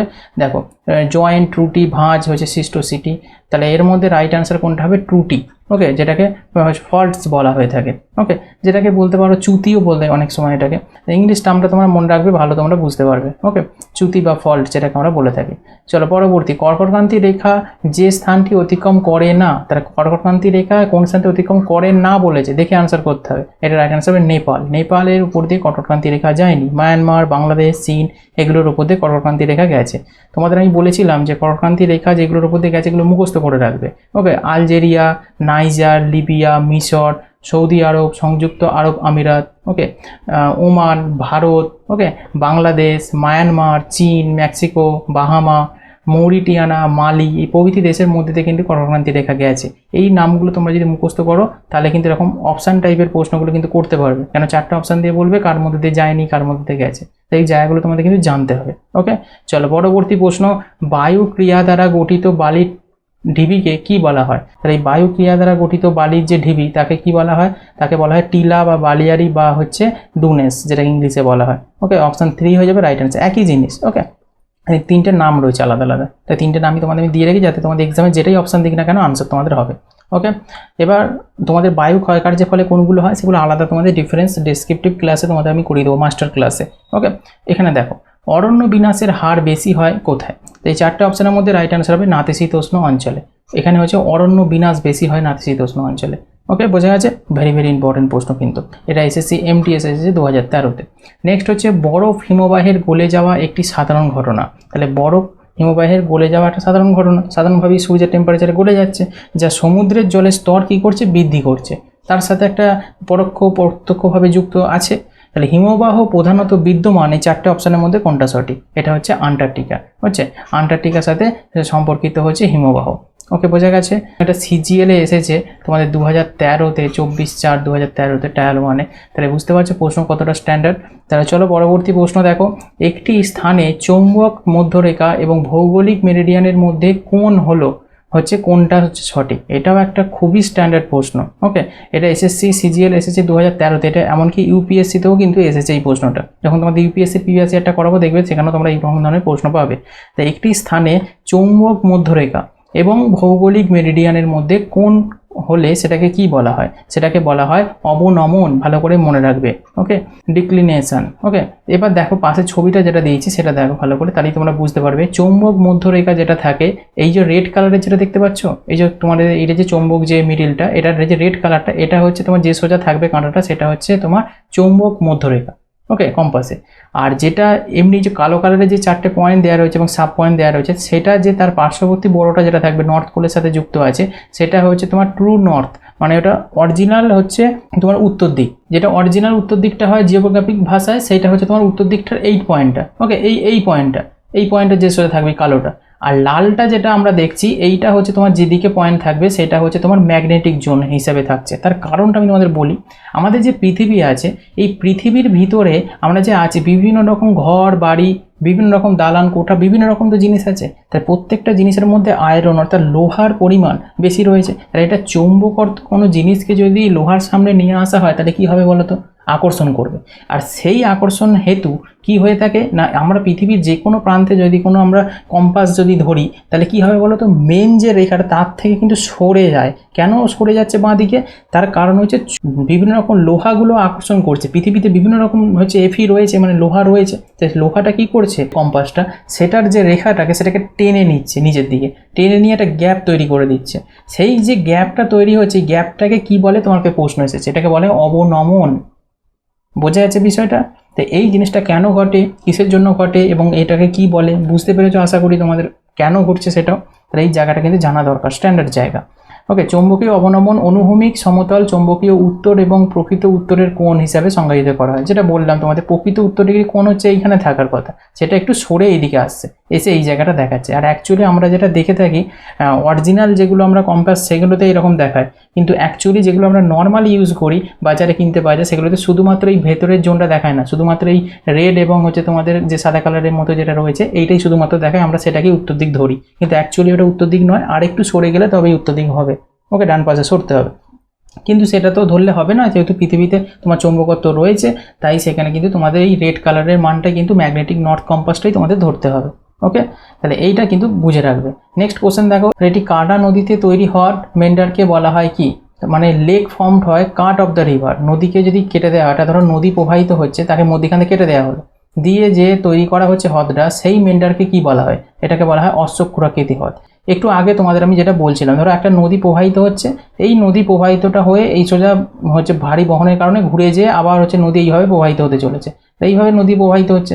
এই যে অংশটা বারবার ক্ষয়ের কারণে এই দিক থেকেও ক্ষয় হচ্ছে, এদিক থেকেও ক্ষয় হয়ে একটা সময় এটা জুড়ে যাচ্ছে, দিয়ে নদী এই সোজা প্রবাহিত হয়ে চলে যাচ্ছে, এই সোজা প্রবাহিত হয়ে চলে যাবে, আর এই অংশটা কি হবে? আলাদা জলে পরিণত হয়ে রয়ে যাবে এই জায়গাটা। এই যে অংশটা চলে যাচ্ছে এই মেন্ডার, এটাকে তো আমরা মেন্ডার বলছি, তাহলে এই যে চলে গেল আর এই যে রয়ে গেল এইটাকে বলবো অশ্বক্ষুরাকৃতি হ্রদ, আর এই যে চলে গেল এটাকে বলা হচ্ছে মেন্ডার। তাহলে একটি কাটা নদী বলতে এটাকে বোঝায়, মানে নদী এরকমভাবে বইছিল, দুটি জায়গা পয়েন্ট যখন পরবর্তীতে জুড়ে যায় সেই জন্য সেটাকে বলছে কাটা নদী। তাহলে এই জন্য নদী তৈরির যে কাটা নদী সেটা মেন্ডারকে কি বলা হয়? অশ্বক্ষুরাকৃতি বলা হয়। ওকে, অক্স ব্লো লেক। তাই এই জায়গাগুলো কিন্তু তোমাদের বুঝতে হবে, একটু আগেই তোমাদের আমি বলে দিয়ে এসেছি এই জায়গাগুলো। দেখো, বেলে পাথর রূপান্তরিত হয় কিসে? এটা সকলেই জানো, কোয়ার্টজাইটে। অপশান 3 হয়ে যাবে রাইট অ্যান্সার। নেক্সট কোশ্চেন, মোরাইনস কি? মোরাইনস হচ্ছে গঠিত হয় হিমবাহ অঞ্চলে। অপশান 3 হয়ে যাবে রাইট অ্যান্সার। এবার দেখো, তোমাদের ক্লাস এগোনোর আগে আরেকটা কথা তোমাদের বলবো, যে লুসিয়েন্টের ক্লাসগুলো যারা এখনো পর্যন্ত করোনি অবশ্যই তোমরা করবে, তোমরা অনেক হেল্পফুল পাবে। যারা ক্লাসগুলো করেছে তারা অনেকটাই ভালো ফিডব্যাক দিচ্ছে, কেননা লুসিয়েন্ট একটা গুরুত্বপূর্ণ বই, যেহেতু তোমাদের চ্যাপ্টার অনুযায়ী ডেসক্রিপটিভটা করানো হয়েছে, সাথে অবজেক্টিভ কোশ্চেনগুলো রয়েছে, একদম বাংলাতেও রয়েছে, ইংলিশেও রয়েছে, তোমরা একটাতেই পুরো বাইল্যাঙ্গুয়াল পেয়ে যাবে। তো অবশ্যই ক্লাসগুলো করে নাও, তোমাদের কিন্তু এক্সামে অনেকটাই হেল্প হবে। ওকে, চলো আমরা পরবর্তী কোশ্চেনে কন্টিনিউ করি। হিমবাহ পর্বতশ্রেণী একটি উদাহরণ। তাহলে হিমবাহ পর্বতশ্রেণীর একটা উদাহরণ চারটের মধ্যে কোনটি? এটা হচ্ছে ভাঁজ পর্বত বা ভঙ্গিল পর্বত বা ফোল্ড মাউন্টেন, যেটাকে আমরা বলে থাকি। তাহলে অপশান 4 হয়ে যাবে রাইট আনসার। এটাকে ভাঁজ পর্বতও বলে বা ভঙ্গিল পর্বতও বলে, যেটা লেখা থাকবে অপশানে সেটা করবে, যেটা ইংলিশ টার্ম হচ্ছে ফোল্ড মাউন্টেন। ক্লিয়ার হয়েছে? চলো পরবর্তী, C2তে শিলা ভেঙে যাওয়া যে নামে পরিচিত। ওকে, C2 SITU C2। ওকে, এই C2তে যে শিলাগুলো যে ভেঙে যাচ্ছে সেটা কি নামে পরিচিত? সেটা হচ্ছে আবহবিকার। তোমরা আবহবিকার চ্যাপ্টারে তোমাদের এইগুলো রয়েছে, আবহবিকা তোমাদের আমি করিয়েছিলাম এর আগে, তোমাদের যখন সুপার টাইটের ক্লাস আমি করাচ্ছিলাম জিকেতে, সেখানে আবহবিকা সম্পর্কে করিয়েছিলাম, ওই যারা ক্লাসগুলো করেছিল তারা জানতে। ওকে, চলো এগুলো মাস্টার ক্লাসে তোমরা পেয়ে যাবে। তাহলে আবহবিকার যেটা, সেটা C2তে শিলা ভেঙে যাওয়া নামে পরিচিত। ওকে, চলো পরবর্তী, নিচের কোনটি পাতালিক আগ্নেয়শিলার উদাহরণ? তাহলে পাতালিক আগ্নেয়শিলার উদাহরণ কোনটা?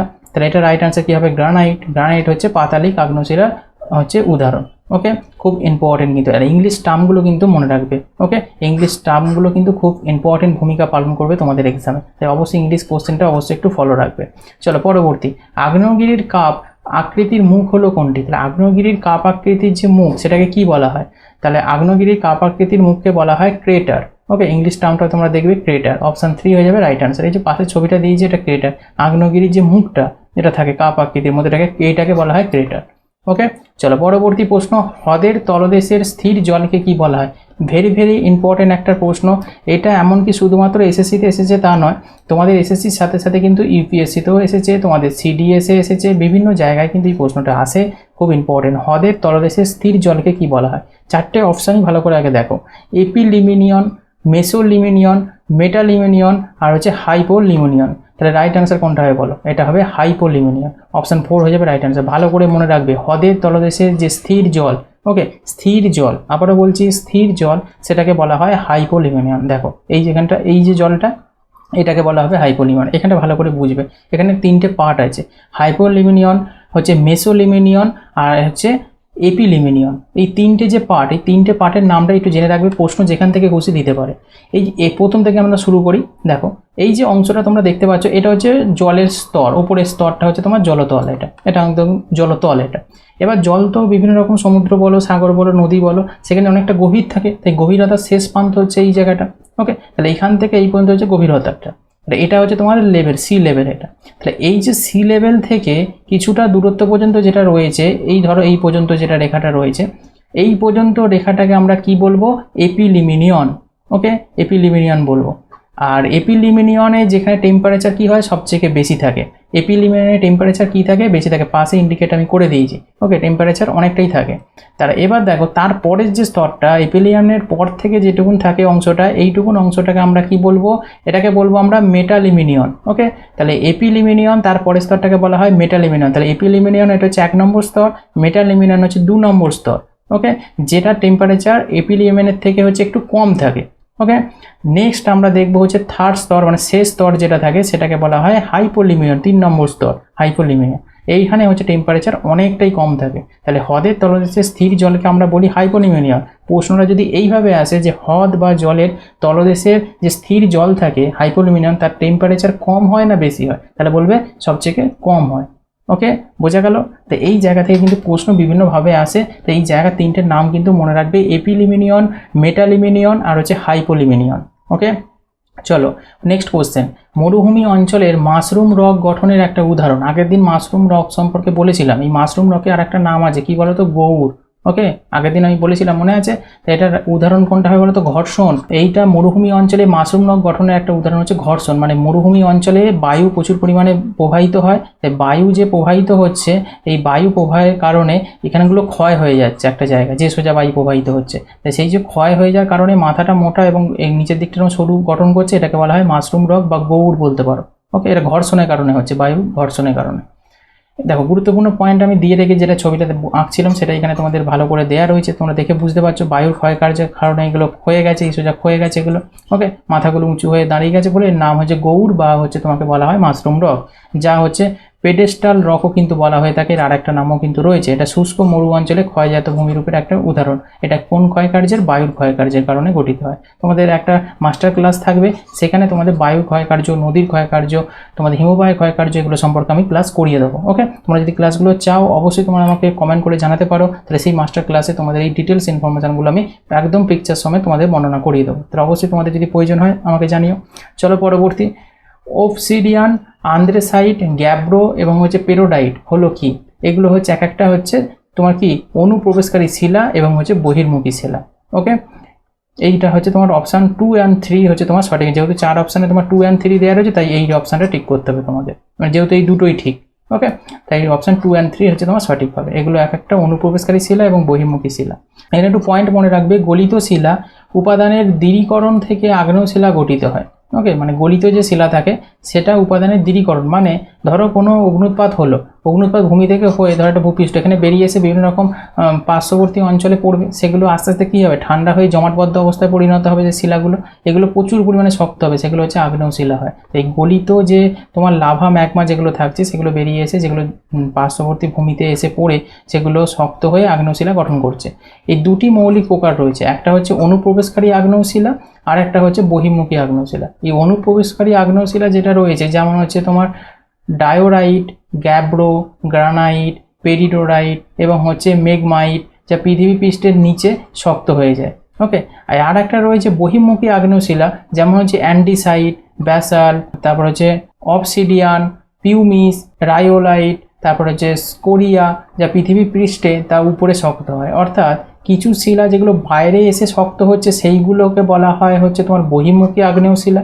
আর কিছু জিনিস এই ম্যাগমার লাভা যখন বেরোনোর আগেই ভূপৃষ্ঠের নিচেই শক্ত হয়ে যাচ্ছে, বেরিয়ে আসবে কিন্তু তার আগেই শক্ত হয়ে যাচ্ছে, সেগুলোকে বলা হচ্ছে অনুপ্রবেশকারী আগ্নেয় শিলা। যেগুলোর এক্সাম্পল আমি দিয়ে রেখেছি, এখান থেকে এক্সাম্পল তুলে তুলেও প্রশ্ন কিন্তু দেয়, ঠিক যেমন এখানে দিয়েছে, 3টে নাম তুলে দিয়ে বলছে এগুলো কোনটার, এটা দুটোর মধ্যেই পড়ে, কেন সব মিক্সিংয়ে দিয়েছে। যদি এরকম বলে যে গ্যাব্রোটা, যেটা বেশি হাইলাইট করা রয়েছে, এগুলো বেশি এক্সামে প্রশ্ন আছে, যেমন গ্যাব্রো, পেরিডোরাইট। ওকে, এইগুলো অনুপ্রবেশকারী শিলা। এগুলো হচ্ছে তোমার ডায়োরাইট, এগুলো অনুপ্রবেশকারী, মানে পৃথিবীর পৃষ্ঠের নিচেই শক্ত হয়ে যাচ্ছে। আর বাইরে এসে যেগুলো শক্ত হচ্ছে সেগুলো তোমরা নাম শুনেছো, ব্যাসল্টের নাম শুনেছো, পিউমিসের নাম শুনেছো, তারপরে অবসিডিয়ানের নাম শুনেছো, তারপরে হচ্ছে অ্যান্ডিসাইটের নাম শুনেছো। ওকে, এইগুলো পৃথিবীর বাইরে এসে শক্ত হয়, এগুলোও আগ্নেয় শিলা, দুটোই আগ্নেয় শিলা, একটা অনুপ্রবেশকারী, একটা হচ্ছে বহির্মুখী। একটা বাইরে এসে শক্ত হয়, একটা বেরোনোর আগেই শক্ত হয়ে যাচ্ছে, তারপর বেরিয়ে আসে। ক্লিয়ার? চলো পরবর্তী প্রশ্ন, নিচের কোনটি পাললিক শিলা? 4টে অপশান আছে, রাইট অ্যান্সার হবে আর্কোস। ওকে, এই গ্রানাইট টানাইট এইগুলো ব্যাসল্টগুলো এগুলো সবই কিন্তু পাললিক শিলার মধ্যে পড়ে না। এই হচ্ছে আর্কোসটা হচ্ছে পাললিক শিলা। পরবর্তী প্রশ্ন দেখো, হাইড্রোলিক অ্যাকশন হলো এক ধরনের ক্ষয় যার কারণে কি হয়। তাহলে হাইড্রোলিক যে অ্যাকশনটা থাকে is type of erosion of coast by হচ্ছে তোমার রানিং ওয়াটার, মানে প্রবাহিত জল, মানে প্রবাহিত জলের কারণেই কিন্তু এই হাইড্রোলিক অ্যাকশনটা কিন্তু ঘটে থাকে ক্ষয়টা। নিচের কোনটি নতুন ভূতাত্ত্বিক যুগ। নতুন ভূতাত্ত্বিক যুগ বলতে হবে জিওলজিক্যাল এরা বলতে কোনটাকে বলে, মানে নিউয়েস্ট সেটা বলতে হবে।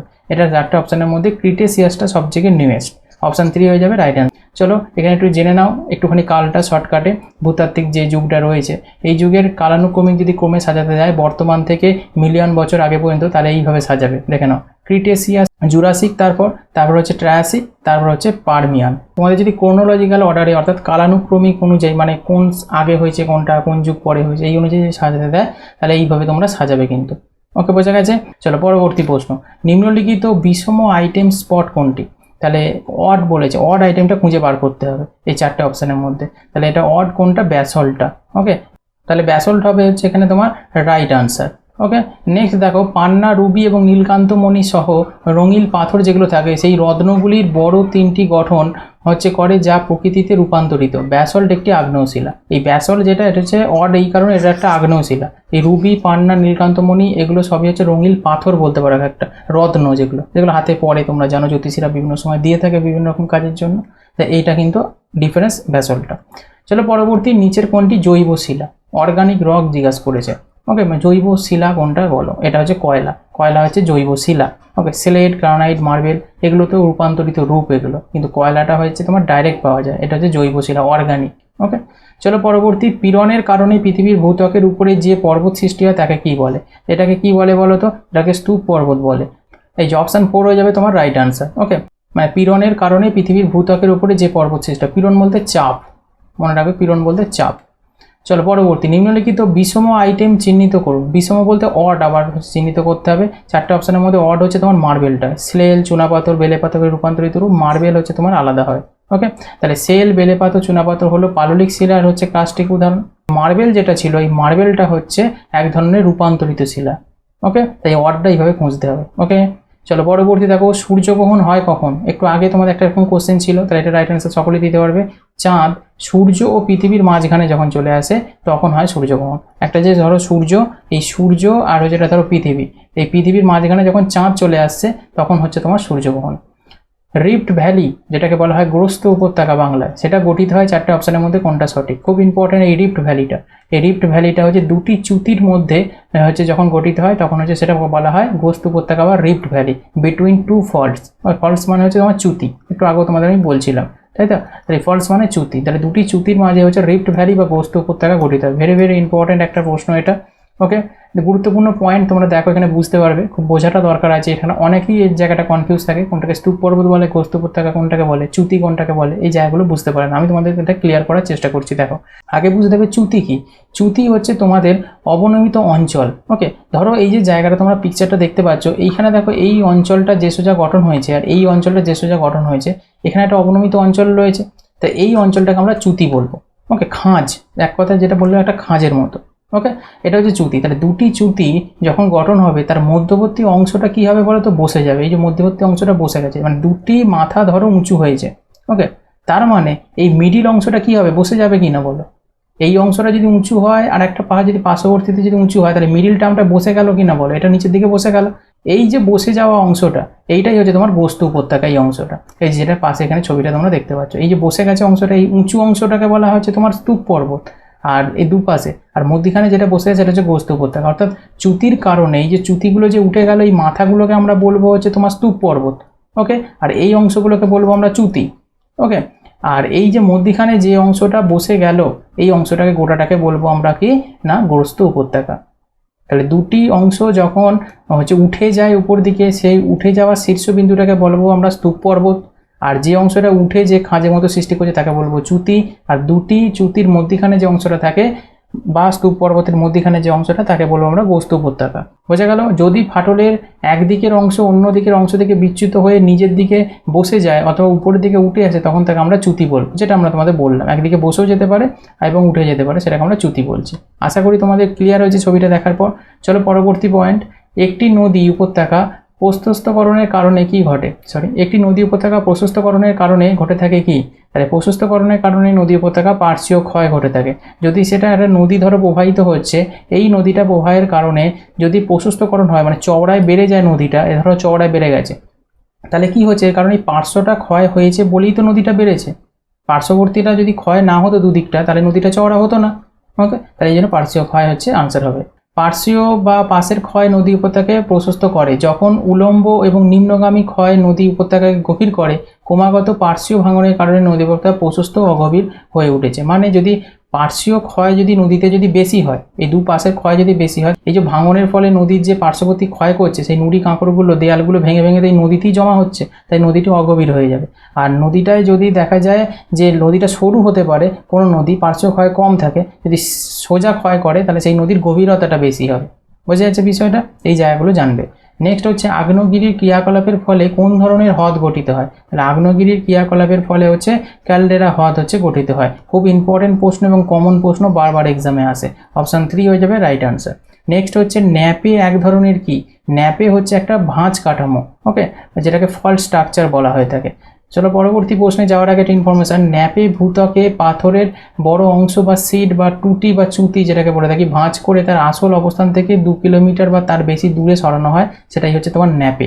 চলো পরবর্তী, যে ক্ষেত্রটি যে কোনো বিশাল কাঠামোয় রূপান্তরের বিরুদ্ধে প্রতিরোধী তাকে কি বলা হয়। মানে কোন ক্ষেত্রটা কোনো বিশাল যে কাঠামোগত যে রূপান্তরের যে বিরুদ্ধে যে প্রতিরোধী করে তোলে, তাকে কি বলা হয়, তাকে বলা হয় ঢাল বা সিলেট।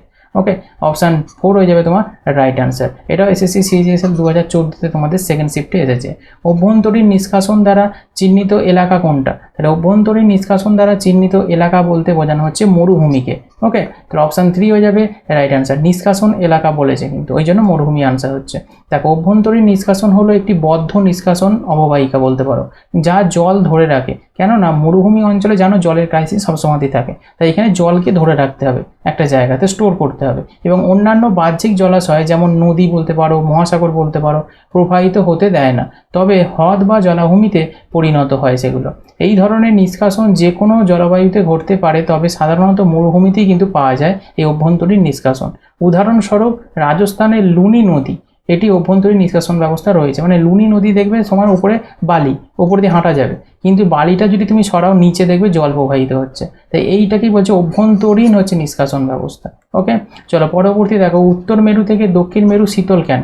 এটা সকলেই তোমরা জানো যে এটা উচ্চতার জন্য হয়ে থাকে। অপশান 1 হয়ে যাবে রাইট আনসার। যেটা আমাদের পৃথিবীর এইটা হচ্ছে উত্তর মেরু, ওকে, উত্তর মেরু, আর এই দিকটা হচ্ছে তোমার দক্ষিণ মেরু।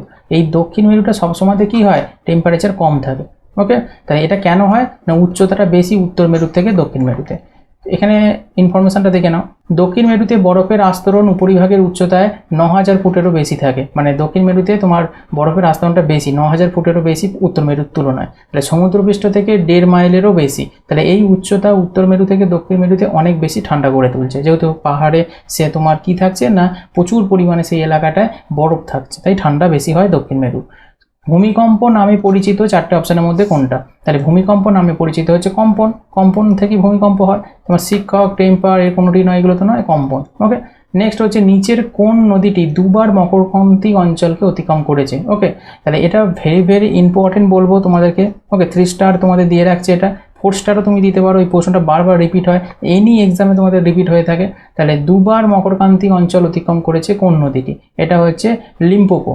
ওকে, তোমাদের ইংলিশ টার্মটা আমি পাশে দিয়ে রেখেছি, অপশান 2 হয়ে যাবে রাইট আনসার। ওকে, ক্লিয়ার।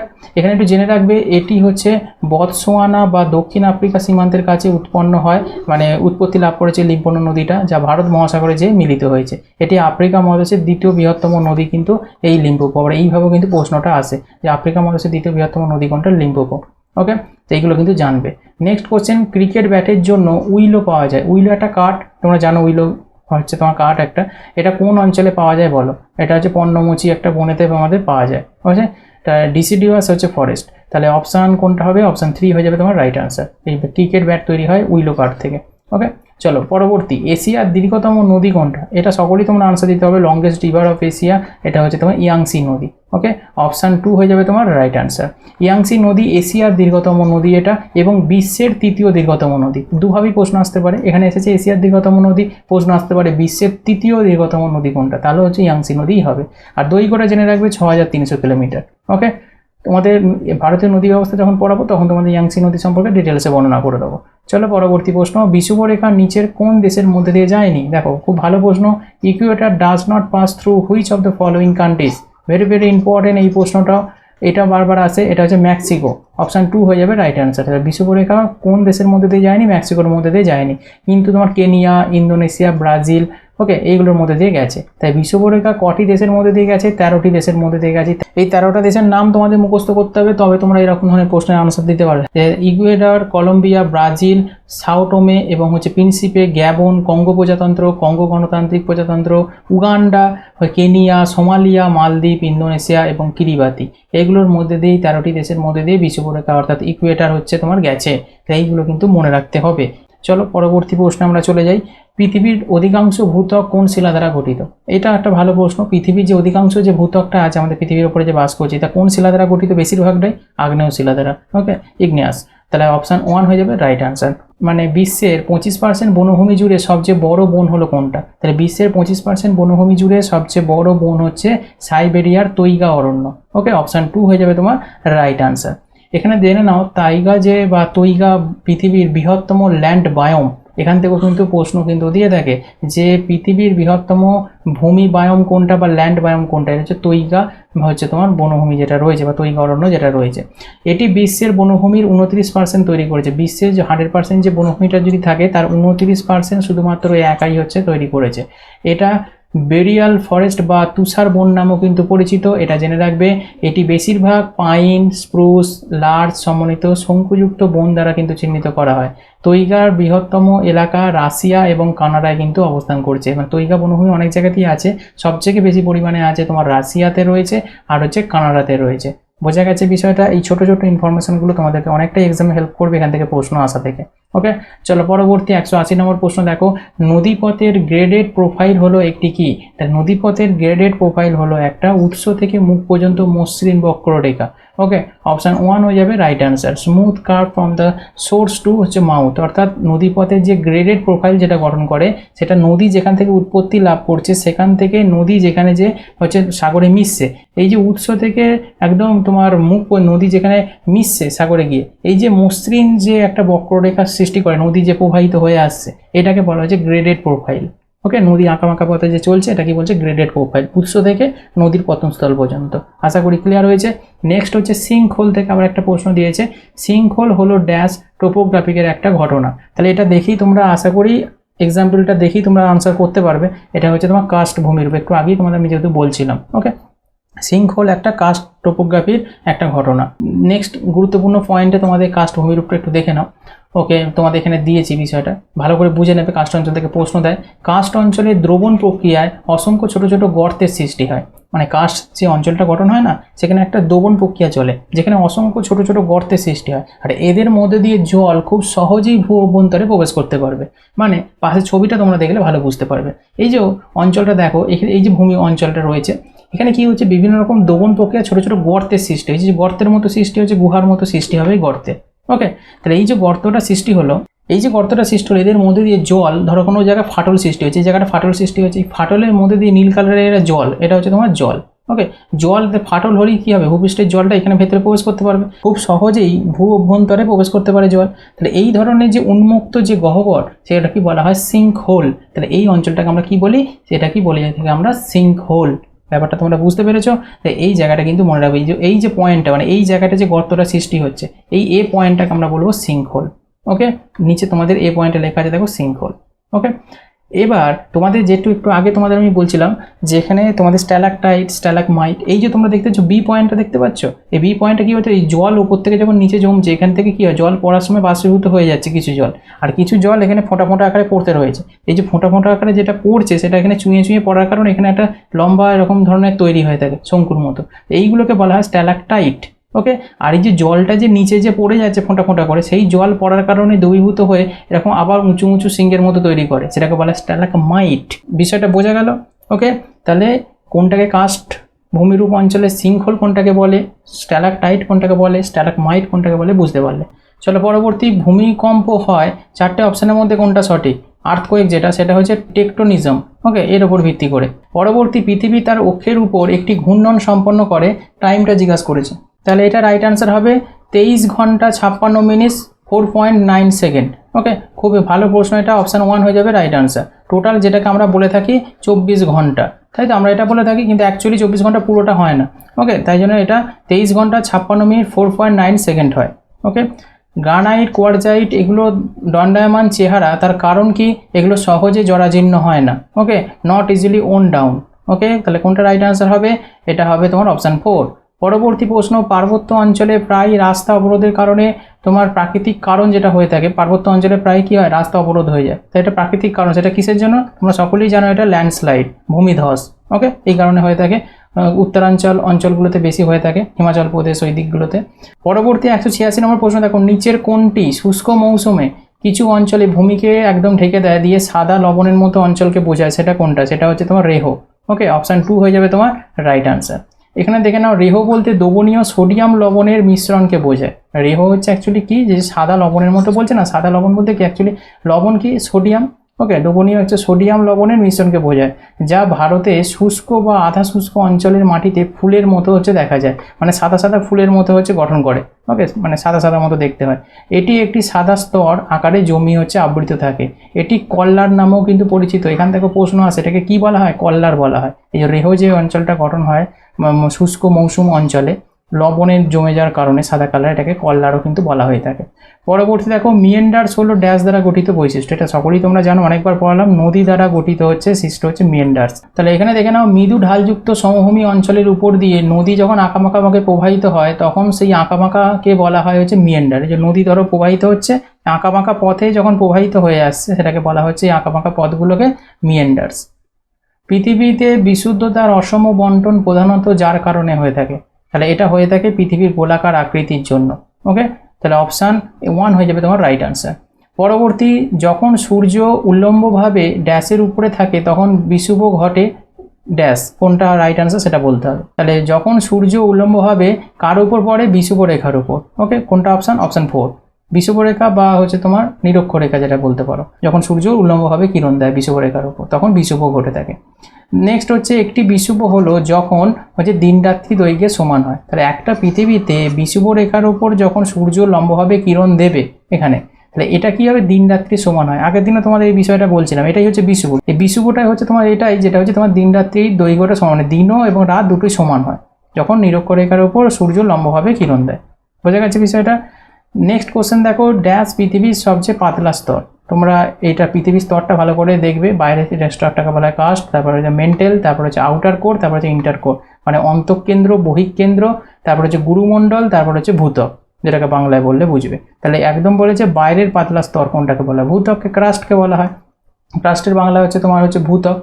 ওকে, এই জিনিসটা কিন্তু জানবে। আর মেন্টাল যেটা থাকে সেটা হচ্ছে গুরুমণ্ডল, যেটাকে আমরা বলে থাকি, তোমরা নাম শুনেছো গুরুমণ্ডল। এটা হচ্ছে তোমার কোর, মানে হচ্ছে কেন্দ্র, অন্তঃকেন্দ্র। আউটার কোর মানে হচ্ছে তোমার বহিঃকেন্দ্র, ইন্টার কোর মানে অন্তঃকেন্দ্র। ওকে, তাহলে আগের দিন তোমাদের এই বিষয়ে পড়েছি, আজকেও একটা কোশ্চেন এখান থেকে ছিল, ব্যাপারটা বুঝতে পারলে। পরবর্তী প্রশ্ন দেখো, কে পৃথিবীর নিজস্ব বায়ুমণ্ডল রয়েছে, কেন পৃথিবীর নিজস্ব বায়ুমণ্ডল রয়েছে? Why the earth is having its own atmosphere. তাহলে পৃথিবীর নিজস্ব বায়ুমণ্ডল রয়েছে কেন? এটা অভিকর্ষজের জন্য, গ্র্যাভিটির জন্য। অপশান 3 হয়ে যাবে রাইট অ্যান্সার। খুব ভালো একটা প্রশ্ন। নেক্সট কোশ্চেন দেখো, 2016-তে এসেছে সিজিএলে টায়ার 1-এ, ন্যূনতম স্বল্পমেয়াদী প্রাকৃতিক বিপদ হলো কোনটা? এটা হবে তোমার বজ্রপাত। অপশান 4 হয়ে যাবে রাইট অ্যান্সার, যেটাকে ব্লোড ফল হচ্ছে লাইটিং বলা হয়ে থাকে। ওকে, যেটা ন্যূনতম স্বল্প মেয়াদি হচ্ছে প্রাকৃতিক বিপদ। এটা একটা প্রাকৃতিক বিপদ, কিন্তু বজ্রপাতের কারণে বহু লোকের হচ্ছে মৃত্যু ঘটে, অনেক ক্ষয়ক্ষতি হয়। শুধু মানুষেরই নয়, হচ্ছে প্রাণীরই নয়, এবং গাছের উপর যদি পড়ে এই বজ্রপাত, সেখানে গাছও কিন্তু মারা যায়। এটা একটা প্রাকৃতিক বিপদ, ন্যাচারাল হচ্ছে তোমার ডিজাস্টার বলতে পারো। তাই এটা কিন্তু স্বল্প মেয়াদি, মানে হঠাৎ করে আলো আসে, হঠাৎ করেই সমস্ত কিছু ঘটনা ঘটে থাকে, একদম ন্যূনতম স্বল্প মেয়াদি সময় বজ্রপাত। ওকে, নেক্সট হচ্ছে, পৃথিবী পৃষ্ঠের নিচের গলিত শিলাকে বলা হয় কি? এটাকে বলা হয় ম্যাগমা। এটা ধরো ভূপৃষ্ঠ। ওকে, ভূপৃষ্ঠের নিচে কোনো জায়গায় অগ্নুৎপাত হলো। ওকে, এখানে প্রচুর পরিমাণে অগ্নুৎপাত হয়েছে, এবার অগ্নুৎপাত হওয়ার কারণে এখানে কোনো একটা নালা তৈরি হয়েছিল, যেখান থেকে অগ্নুৎপাতটা সৃষ্টি হয়েছিল, তাহলে এখান থেকে অগ্নুৎপাতটা সৃষ্টি হচ্ছে, এই সোজা ফাটল বরাবর বেরিয়ে এসছে। তাহলে এই যে বেরিয়ে আসে, এটা গলিত অংশটা যে বেরিয়ে আসে, যখন এটা ভূত্বক, এই ভূত্বকের নিচে যখন থাকে তখন সেটার নাম থাকে হচ্ছে তোমার ম্যাগমা। আর এইটাই যখন আবার বাইরে বেরিয়ে আসে সেই তরল অংশটা, সেটার নাম হয়ে যায় হচ্ছে তোমার লাভা। এই দুটো জায়গা কিন্তু মনে রাখবে। এখান থেকে প্রশ্ন দেয় যে পৃথিবী পৃষ্ঠের নিচের গলিত শিলা যেটা থাকে সেটাকে নাম হচ্ছে তোমার ম্যাগমা, বাইরে বেরিয়ে এলেই সেই গলিত শিলাটার নাম হয়ে যায় লাভা। এই লাভাটাই জমে আবার হচ্ছে তোমার বিভিন্ন রকম শিলা গঠন করে, ব্যাসল্ট ট্যাসল্ট শিলা। ওকে, এখানে একটু ইনফরমেশন দেখে নাও। ম্যাগমা হলো গলিত বা আধা গলিত হচ্ছে শিলা, উদ্বায়ী এবং কঠিন পদার্থের মিশ্রণ, যা পৃথিবী পৃষ্ঠের নিচে পাওয়া যায়। যেটা বললাম তোমাদের, যখন আগ্নেয়গিরি বা অন্য কোনো ভেল থেকে ম্যাগমা হচ্ছে উৎপন্ন হয়, তাহলে ম্যাগমা থাকে ভূপৃষ্ঠের নিচে।